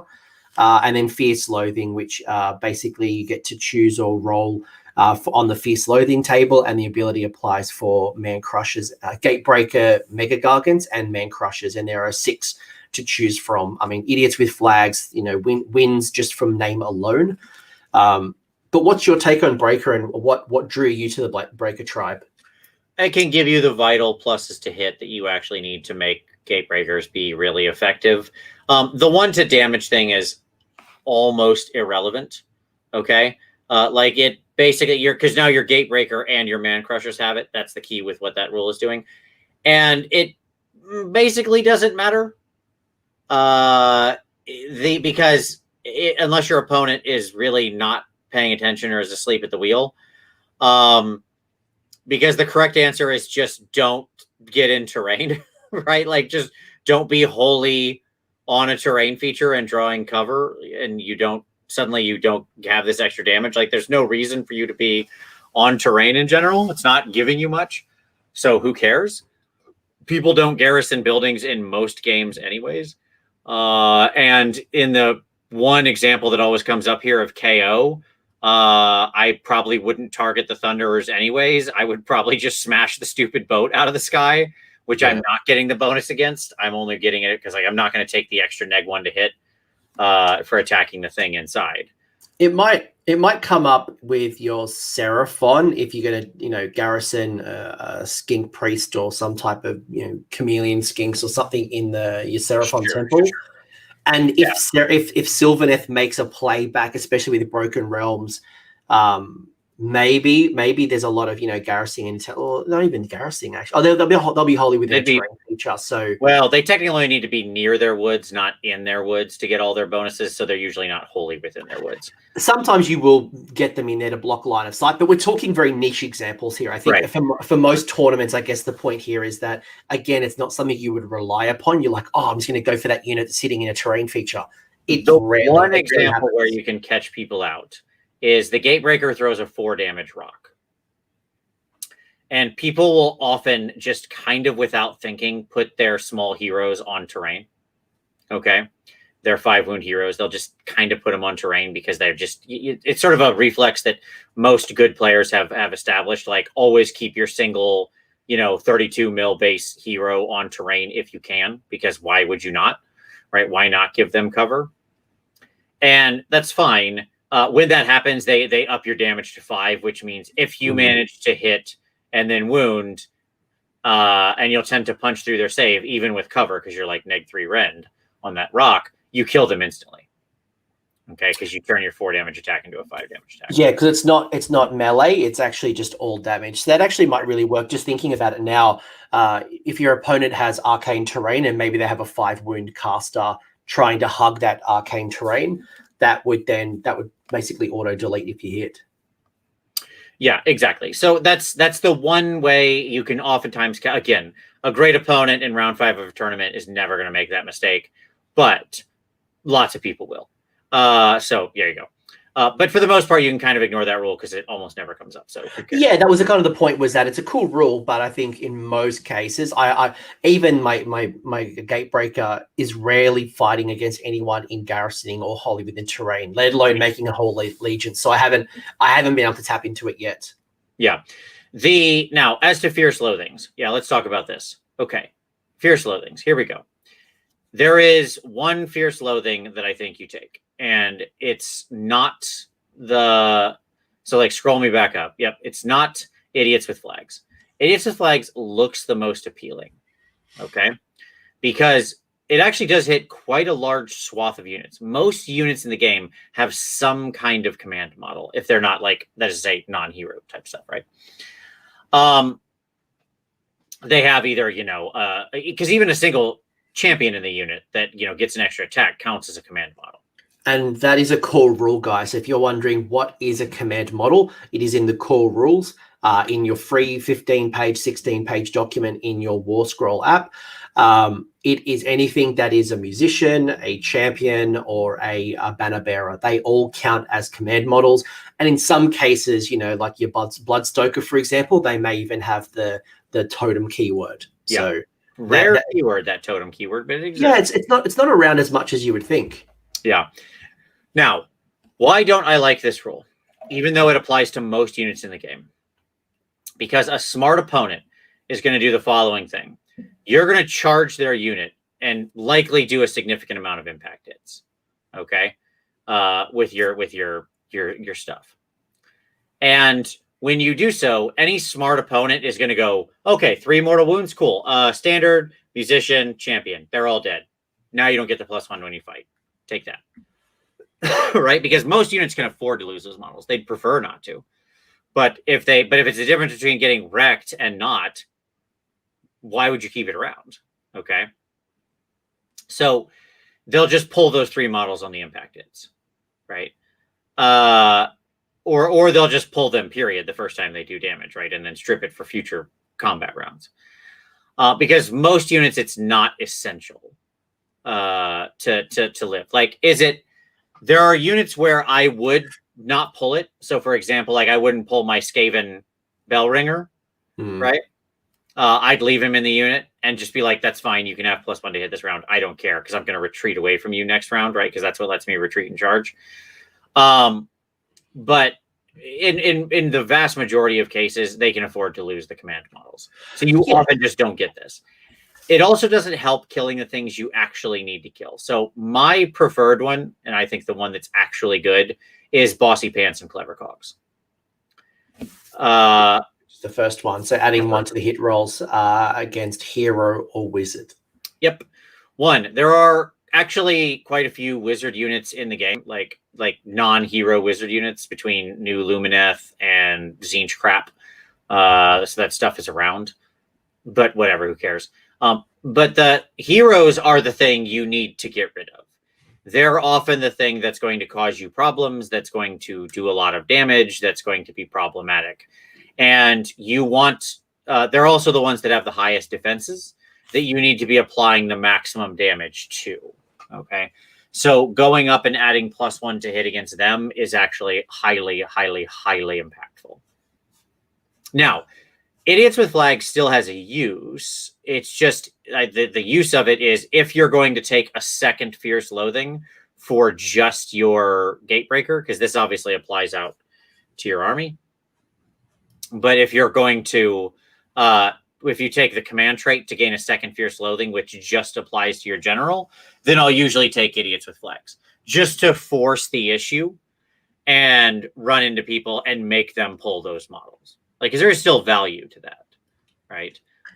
It's a good way to deal with like Hekatos and just crap like that. It makes them get rid of those models.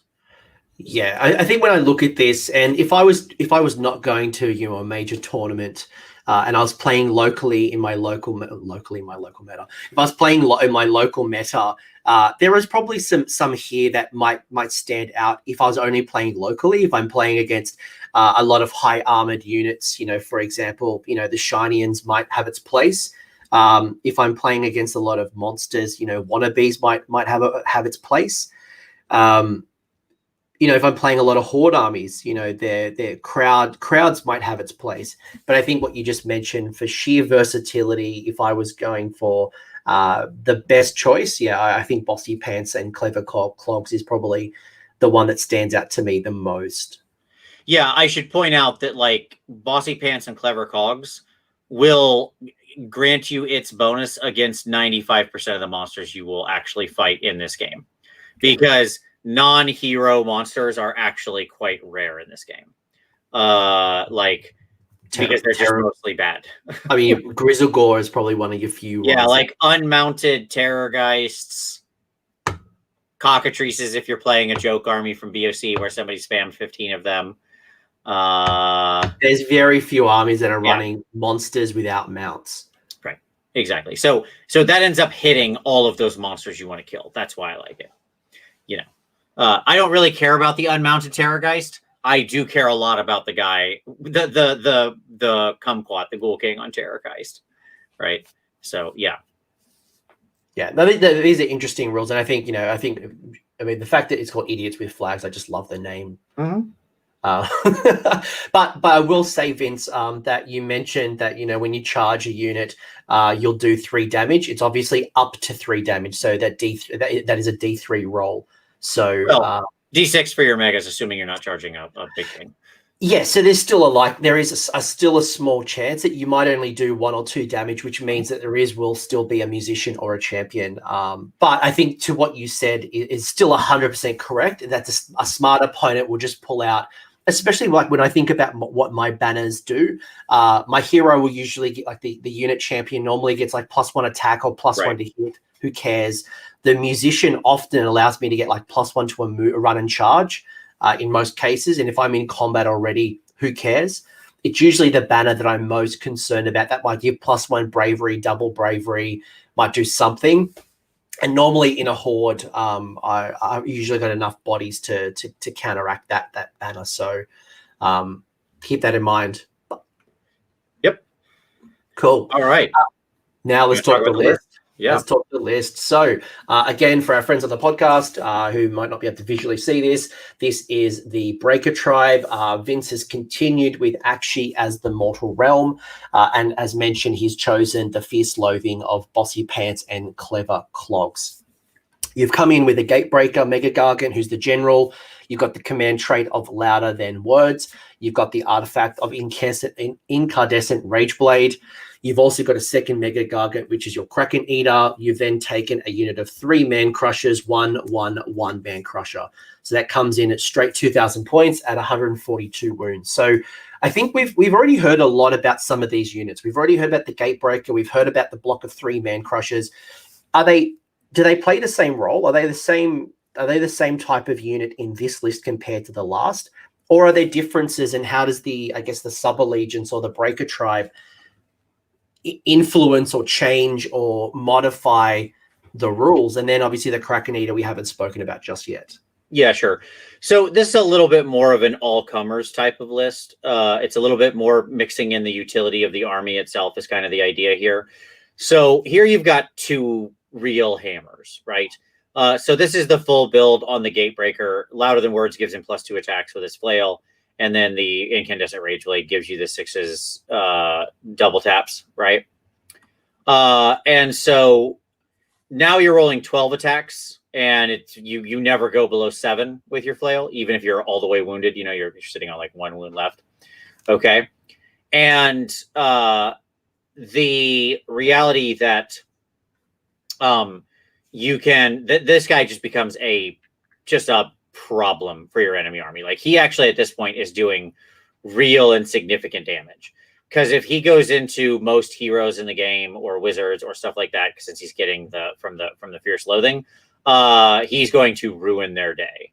Like, he will just smash most enemy heroes and hero monsters off the table in 1 round, because he's now hitting on 3s with the big flail.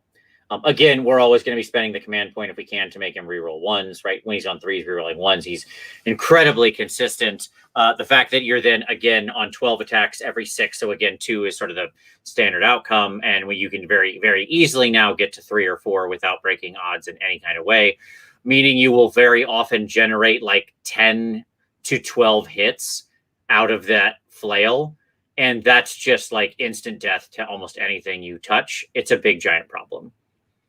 Literally a giant problem. The Kraken-eater is there to play the pure utility game. That's it.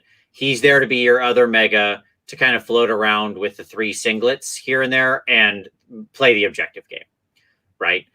So he's there to give the kick ability to the army, like to just be kind of an anvil where he needs to be on an objective. He should ideally be kicking high value objectives around if those exist in there, and or sitting on an objective, you know, where with relatively minimal support, but kind of being in the way of you know, them getting at your man crushers who are on other objectives or sitting in your backfield or doing whatever, your singlets, right? Your little babies. And then your 3 man crushers are kind of the bodyguards for the big Gatebreaker. They go around with him. They kind of act in that standard 12-inch sphere bubble to allow them to be running and charging. And they're your 2 hammers to put pressure on the enemy force and hit where they need to. If you've got a really pesky unit, you know, you can bring both of them into it and be relatively assured that in most cases you'll walk away the victor of that fight, if both of them go in there. The modal outcome of impact hits just on mortal wounds is something like 8 to 9 mortal wounds on the unit, which is pretty great. And then you've got 3, you know, bag stuffs out of the Manx, and then, you know, everything else, the actual attacks that come out of it. So it's quite a lot of overwhelming damage to the unit. And the Kraken-eater does also stuff people in the bags as well. So and what's cool about that is you can stuff things within 3 inches. So your man crusher, you're forced to do it within 1 inch of the pile-in. But then the Kraken-eater can pull out within 3. So that can, especially, like, I always find that when I charge my Kraken-eater in with some man crushers, and maybe I go both flanks, I try not to charge in the center of the board. I try to hit on either sides and when they start piling in, they've got to pile in towards between both, you know, both threats.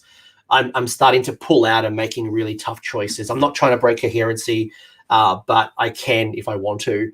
But that 3-inch allows you just to get. And there was a really good comment earlier by Frank, who was I only assume is referring to the idiots with flags, but this also comes into play with the Kraken-eater.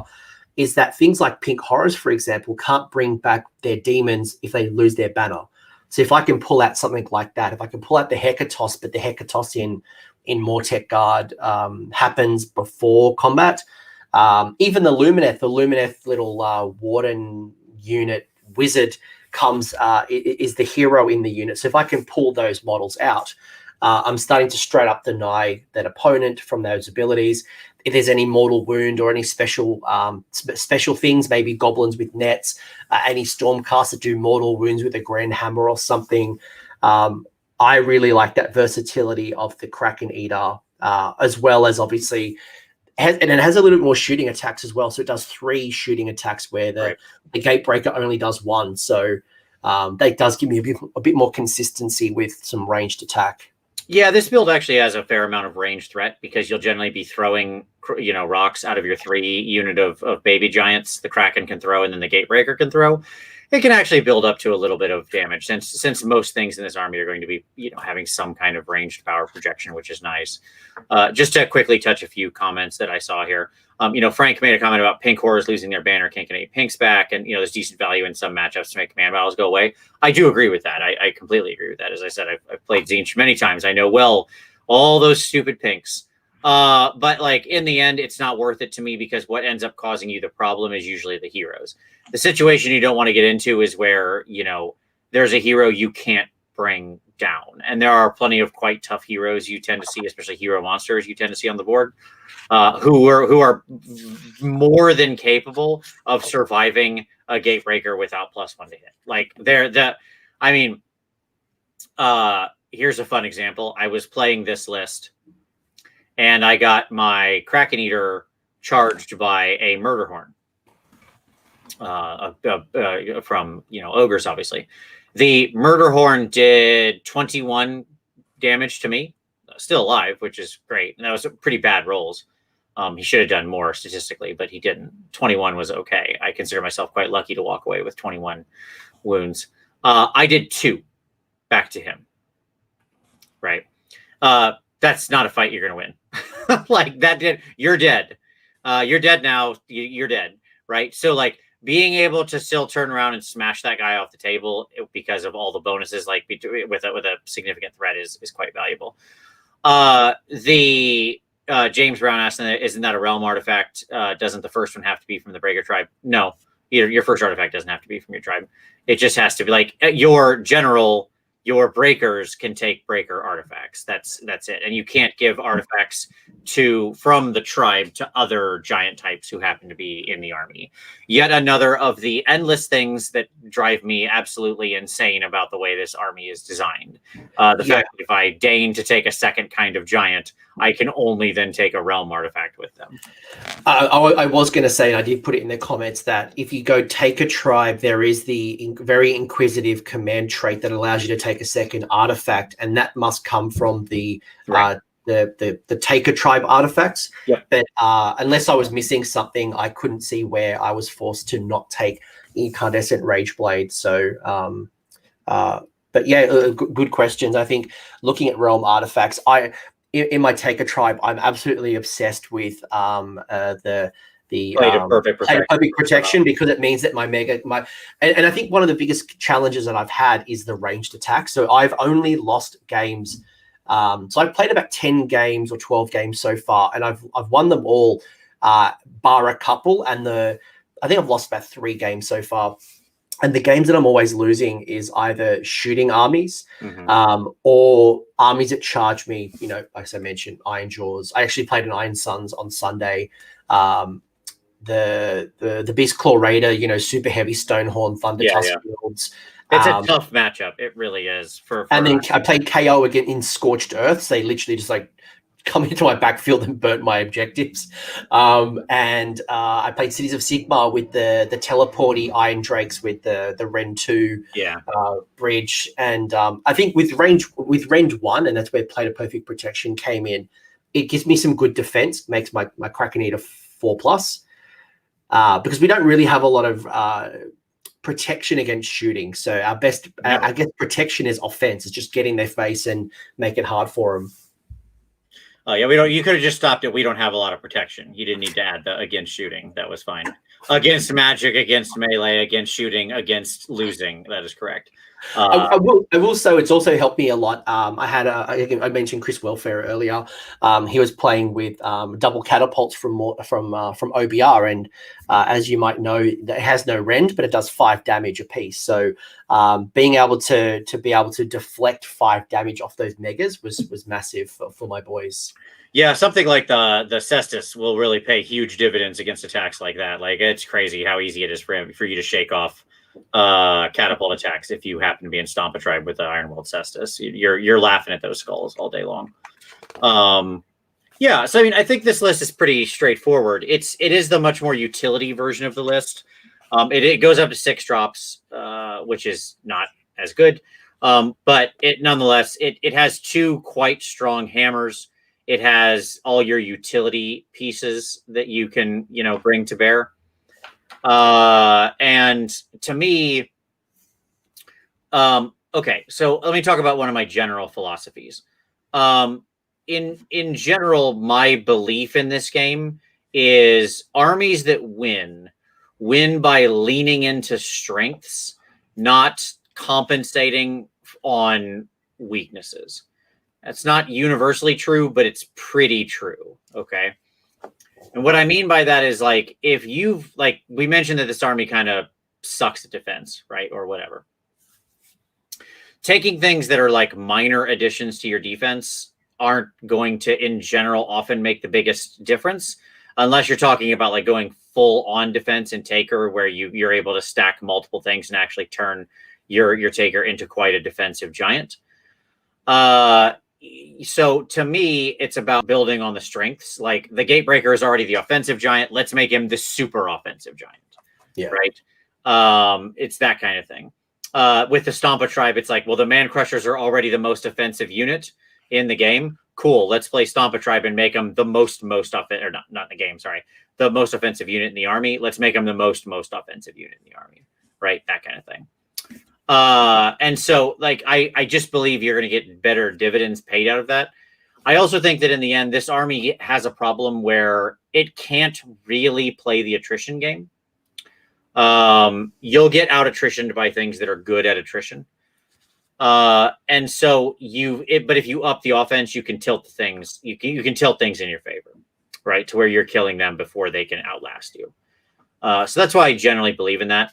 Like I said at the beginning, I do think in the end, the Taker version is the most competitive version, but I think I think both of these lists do bring unique elements to the other tribes. They're the best versions, in my opinion, of the other tribes brought to bear, I guess, or whatever. And most importantly, both of these lists are quite fun.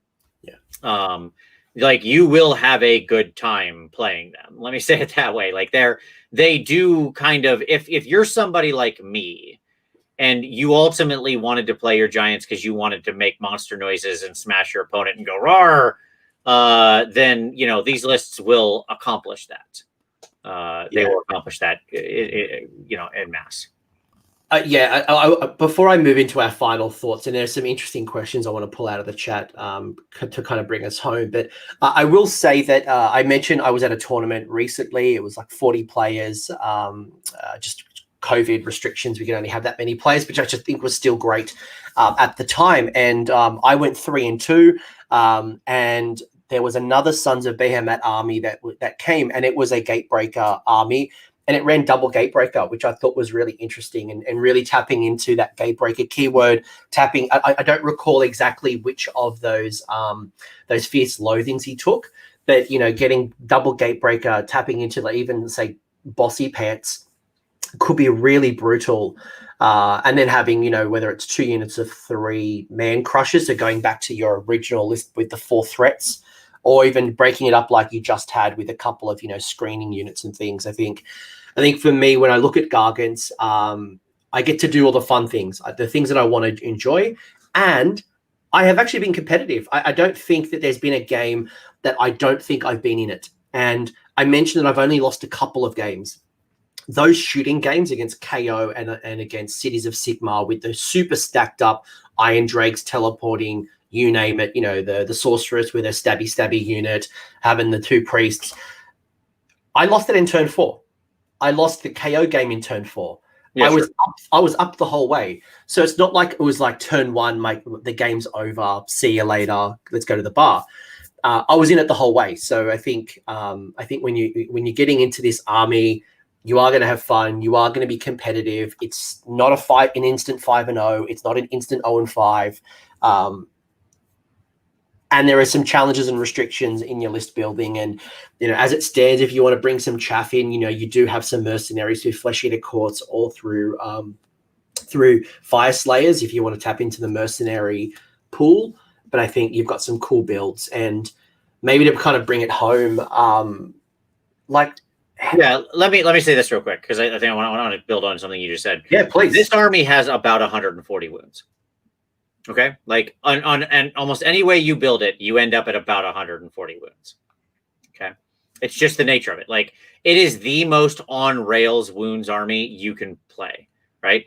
Like, you can play versions of BOC that have Beast of Chaos, that have like 120 wounds, or that have like 230 wounds. Like, that's a huge range, right? And so on and so forth. And lots of armies have ranges like that. Maybe not that big, but they have ranges. This army has 140 wounds.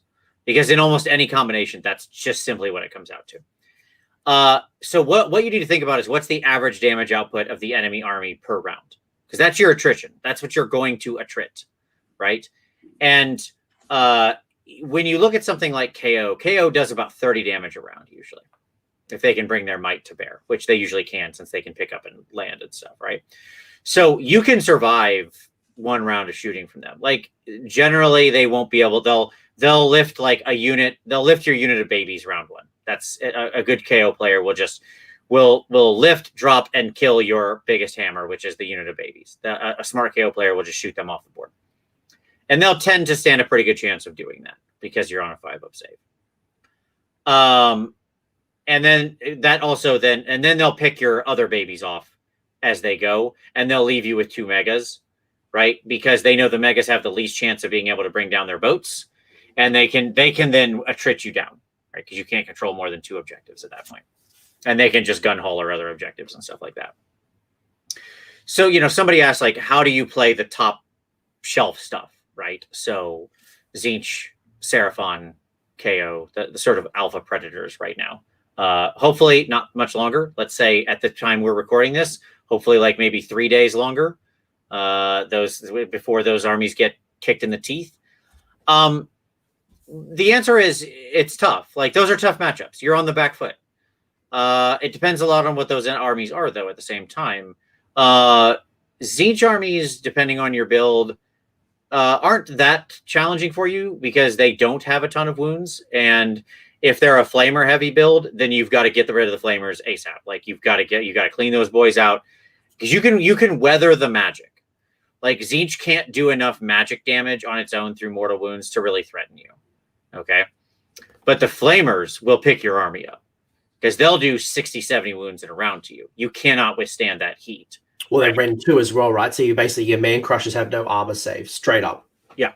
So the answer is, like, you've got to play cagey. You've got to push into them. If they leave their flamers at a point where you can reach over the line, use your 3-inch range, then you do that. If you can throw at them, you throw at them. If you can damage them, you damage them. If you can charge around, you charge around. You get into them, right?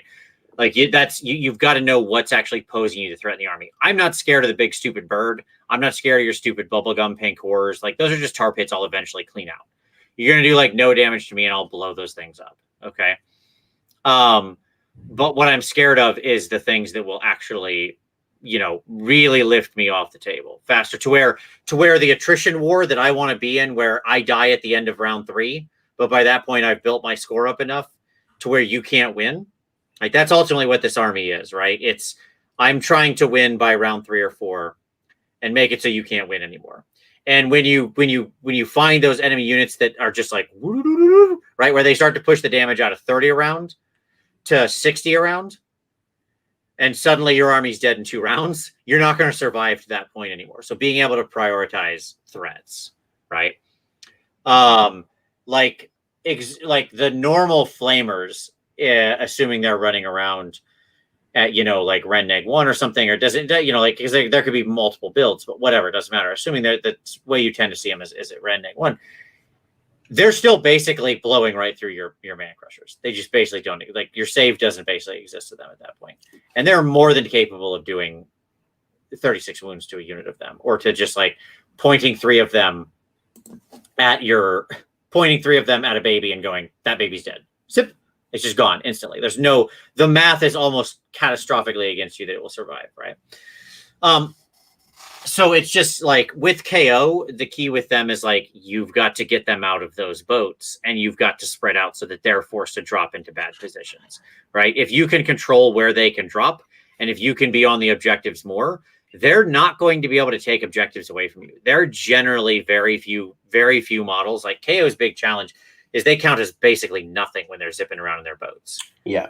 And so if you can basically hold and force them into bad drops where they can't threaten the objective, and they're forced to sort of not be able to bring all of their guns to bear against the targets they want, because they have lots of 12-inch guns even on the big boats, then that's how you beat them, because you're just staving off damage.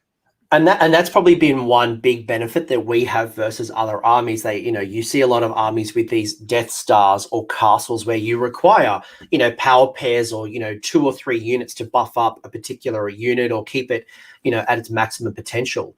Our army doesn't really rely on that. So I can split up my force across the board and really make them choose where they want to go, or they can only focus on 1, maybe 2 units. And I think when I reflect on my game where I lost against KO in Scorched Earth, I know if I would have had another scenario, I'm pretty confident I would have won that game. It was just the ability to fly high and burn the objectives. And I only had a certain amount of power projection. Do I sit on my objectives and just try to retain? Do I go onto their objectives and try to burn? And they just zip around. Playing to your strengths is critical. I think what you've said is target priority and thinking about where I've won my games. I'm winning my games because I've, as you said, built up such a lead and got so far ahead that by turn 4, turn 5, when the attrition wars start kicking in and Gargans for falling over and I'm losing my units, I've got such a lead and such a heavy lead that they can't win. Right. Right.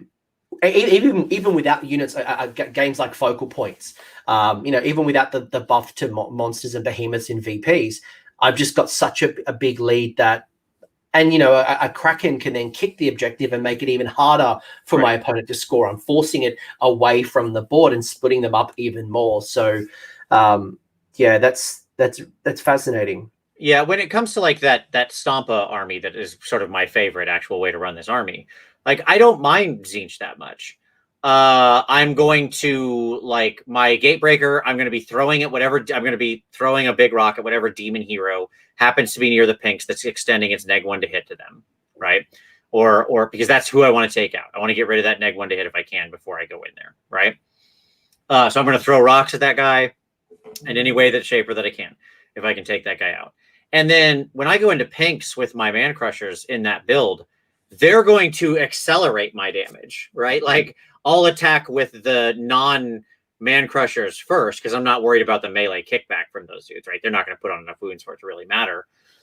And I'll bust their pinks open, right? You crack the pinks into blues and they accelerate from like 10 models to 20 models because suddenly the unit naturally ramps to 20 models and then stays there until it starts attritting back down on brims, right? And so, like, you can pretty easily just clear out 50 wounds in a round. That's not that hard at all in that kind of a build. You'll kind of blow through that type of stuff. And then, their Tzeentch player is going to go. They're going to do their best to summon up every magic they can. They'll probably melt, any like, I don't have any singlets for them to melt.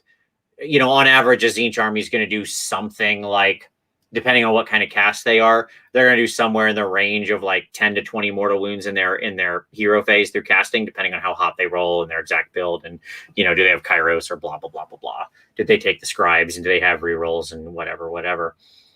And if they do lower than that, you're in the clear, because like that's it. If you've threatened their flamers, if you've just got within 3 inches and started attacking them, or made it so they can only attack, like if you can get a baby around there who can tow in within 3 of their unit of flamers, so that whole unit has to turn and just like waste an immense amount of firepower to just bring down that one baby, because now they can't split their attacks anymore since you're in combat with them, you're going to win that game, right? That's it. You've controlled the tempo now.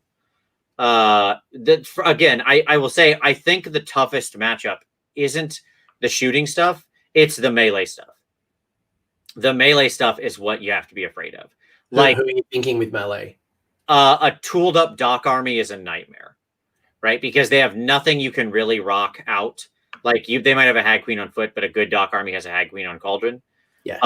They're going to come in any one of their units. They almost auto beat you on bravery, meaning Mind Razor's on its full effectiveness. Okay. And they're going to come in and just like they will just chip or shredder your army. And Marathi will probably tie up one of your Mega-Gargants, or it's going to at least go and just sit in there with the small Gargants, and you'll lose that output. So I think I can see big Marathi, even little Marathi with Steed of Shadows or whatever it is, being able to she'll just go in and little baby Marathi will just like fly over and tie up one of your units and force you to retreat away from it. Why wouldn't she? She'll steed in and go attack. Who cares? She has no threat from them. The little baby Marathi, she's not going to do much to your giants, but she's going to hold up a unit of 3. Tie them up. I think one thing I will call out here though is that I think one big benefit that the Gargants have that other opponents will struggle with these top meta armies like Seraphon, like Zench, like Lumineth, some of these armies, is that a lot of armies are reliant on spells or endless spells to supercharge their units. I mentioned earlier the Iron Drakes being teleported by the Soul Screen Bridge, whether it's cogs, whether it's a particular endless spell, even Flesh Eater Cores bringing back things from the Chalice. Teclis is stopping you casting your spells. Croak's stopping you from casting spells. Zench is benefiting from you casting spells because you're getting more summoning points. We don't care. We don't rely on spells. We don't rely on endless spells. We just do our thing. So I think that's probably one of the big benefits that I'm seeing, is that I just get to play my game. I don't care what you do. I don't care what spells you cast. You can't auto delete my Mega-Gargant. It can only take a maximum of 6 damage anyway.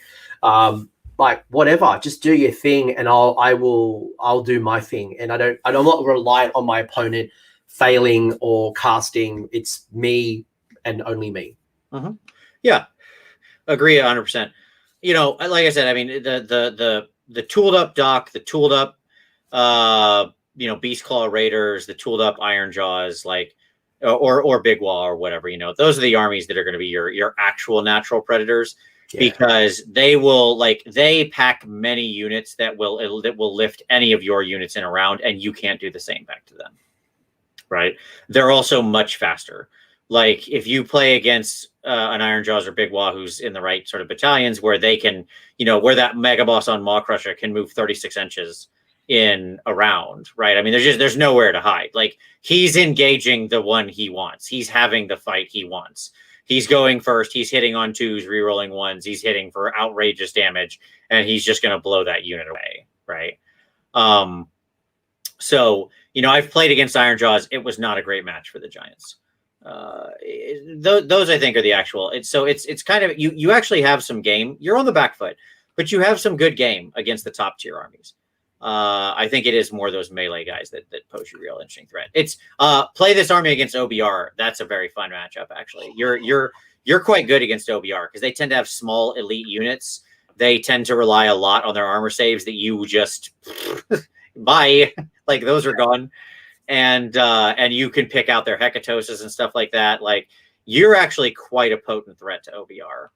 That's actually a great matchup for you. It is a wonderful matchup, especially because they're terrain pieces in the center of the board, which means it's super easy to destroy that Bone-Tide Nexus in turn 1. You can get to that Gothazar who's potentially buffing up the Mortek Guard. I think there's some really good matchups. And if you are playing in a meta where you are playing a lot of these monster mashes that we're talking earlier, then as you mentioned with the Breaker Tribe, getting the bossy pants and clever clogs might actually be a really helpful way to at least even up the playing field a little bit more against those types of armies. But yeah, you know what? Every army has a natural predator. Who knows what's coming in the winter FAQs? Who knows what's coming in the White Dwarf? Who knows what's coming? But I think either way, win, lose, or draw, I think we're in a good spot. I think we are in a good spot. There's some things I would absolutely love, and I agree with you, Vince, that there are some things that I wish we had. There are some things that I'm really happy to have. This is an army we're still learning and practicing with, and who knows what's coming in the future. But I think we're in a good spot. I'm really happy with this army, and this is something that I'll be playing with for the competitive season for the next year. Yeah, I don't think competitiveness is actually the challenge with the army. Again, all of my frustrations have to do almost with like list building and the way you can building the army you want and having it function the way you want, that kind of thing, depending on especially if you're operating from a point of view like me of Super Timmy. You know, there's one sort of fringe benefit to this army that we haven't really talked about, but I think is a good way to close out, which is this is a fun army to play against. Okay. Like, it's no fun playing against several armies in the meta, right? Like, playing Tzeentch is just kind of a terrible experience as they sit there and replace pinks with blues and cast a bunch of non-interactive spells that you have no chance of stopping, even if you do have wizards and crap like that. Like, it's just kind of an experience, right? There are some just kind of not fun, negative play experience rich armies that in this game. This is not one of them. People love playing your big giants. It's fun that they know what you do. You want to have a fair fight with them. And it's generally a good matchup. Like, it's going to be a good, hard played match played on the fundamentals. And that's actually not to be underrated. Like, the fact that most of the time your opponents will walk away happy and want to play you again, that's a good thing. That's not a bad thing. That's good. I find my opponents look at me like an arm wrestle. It's like a test of strength. You know, Festivus is coming very, very, very soon. And the big pillar of Festivus, other than the poll and airing your grievances, is the feats of strength. And I think every opponent that I've sat down with my Mega-Gargants, they're like, I want to take down a Mega-Gargant. Sure. I want to see what my army can do. I want to pull it down. And it's a wonderful challenge. And I think that's the fun as well, as you mentioned. I think I'd like to think every game that I've had, I don't think I've had a bad experience on my side or their side. And I think everyone's enjoyed it. And when you pull down a big Mega-Gargant, they cheer. You cheer because you're hoping to do damage to your opponent. It's fun. It's wonderful. And also they are good on the table competitively. By the way, I see it as, have you seen that, like, I don't know if it's like a Russian thing or an Eastern European thing, but it's the like slap fighting thing. Yeah. Across the table from each other, you have to hold on to the little things, and then like your opponent slaps you and you have to stay conscious. That's what this army is. Playing this army is getting in one of those slap competitions, because it's like, can you withstand the slaps and hold out before you get knocked down? That's playing this army. Yeah, I love it. And there's been always like these little you talk about the slap, right? You know, as you're watching those videos, you can see kind of people like tilting, like, are they going to fall? Are they not going to fall? I almost killed Gordrak, had one wound left when my Gargant fell over. Unfortunately, I didn't win that roll off. I got into a battle with Archaon, and my Kraken took Archaon down to 3 wounds. My Gargant died. So it's like this, I'm gonna take you out. Like, I will win that matchup one day. So should just be a roll on a 2+. I'll take it to the grave. Yeah. Look for the rewrite of the Sons of Behemat Battletome coming 2021. I agree. We'll rewrite it for Games Workshop, and we'll all still be very happy. But Vince, if people don't know your channel, they should clearly know the channel. But if not, the link is below. You get hobby tips, you get Warhammer Weekly, you get just sheer value that is definitely worth a subscription. Anything you want to say, any shout outs, anything you want to mention at this particular point? You do workshops as well, by the way. I've enjoyed your workshops when we've been able to do those. Learned non-metallic metal from you, learned wet blending from you. Yeah, I'm looking forward to getting back to teaching in 2021. I'll come back to CanCon in 2022. When that happens next, I already know that's definitely going to be a thing. So I'll be coming down to Australia there. I have no idea when I'll be back on the road teaching, hopefully once this is in our rear view in the second half of the year. But no, I just want to thank you, Coach. This has been a lot of fun. This is a great army. Despite, the things that are thorns in my paw, as I said at the top, and I'll say to close, it is an incredibly fun army. I really love it, and I hope a lot of people have fun playing it. And who knows, in the White Dwarf, they might be the mouse that pulls the thorn out of your paw. One new awesome sub faction that actually kind of like does what I want to do, which is sort of the damage focus thing, right? And lets me use my toys in the way I want. And like instantly all of my problems will evaporate. And I'll be like, that's fine. I live in this White Dwarf. I am like a squig player. You've reinvigorated me. That's all I want. Just give me that squig treatment and we are rock and roll. Give us the Jaws of Mork, not the spider. Just give us that side of the White Dwarf, not the spider rules. There you go. And we are off to the races. Vince, thank you very much for your time. This was awesome. I really enjoyed it. Guys, and I can't say again, if you haven't subscribed to Vince, go check out Vince. But Vince, it was awesome having you on the channel. Thank you very much for your time. Absolute pleasure, sir. See you guys. Mate, how good was that video? Surely it's going to go straight to the pool room. If you enjoyed that video, I would appreciate it if you crush that like button, and if you have an opinion, leave it in the comments section. That lets YouTube know it's a great video and it should share it with other Age of Sigmar players. Cheers to all the bloody legends here on the screen who have financially supported AOS Coach on Patreon on YouTube members. Their contributions have helped me improve the quality, frequency, and the variety of content on this channel. So cheers guys, you are bloody legends. Until the next video, don't forget to shoot the heroes and have a good one.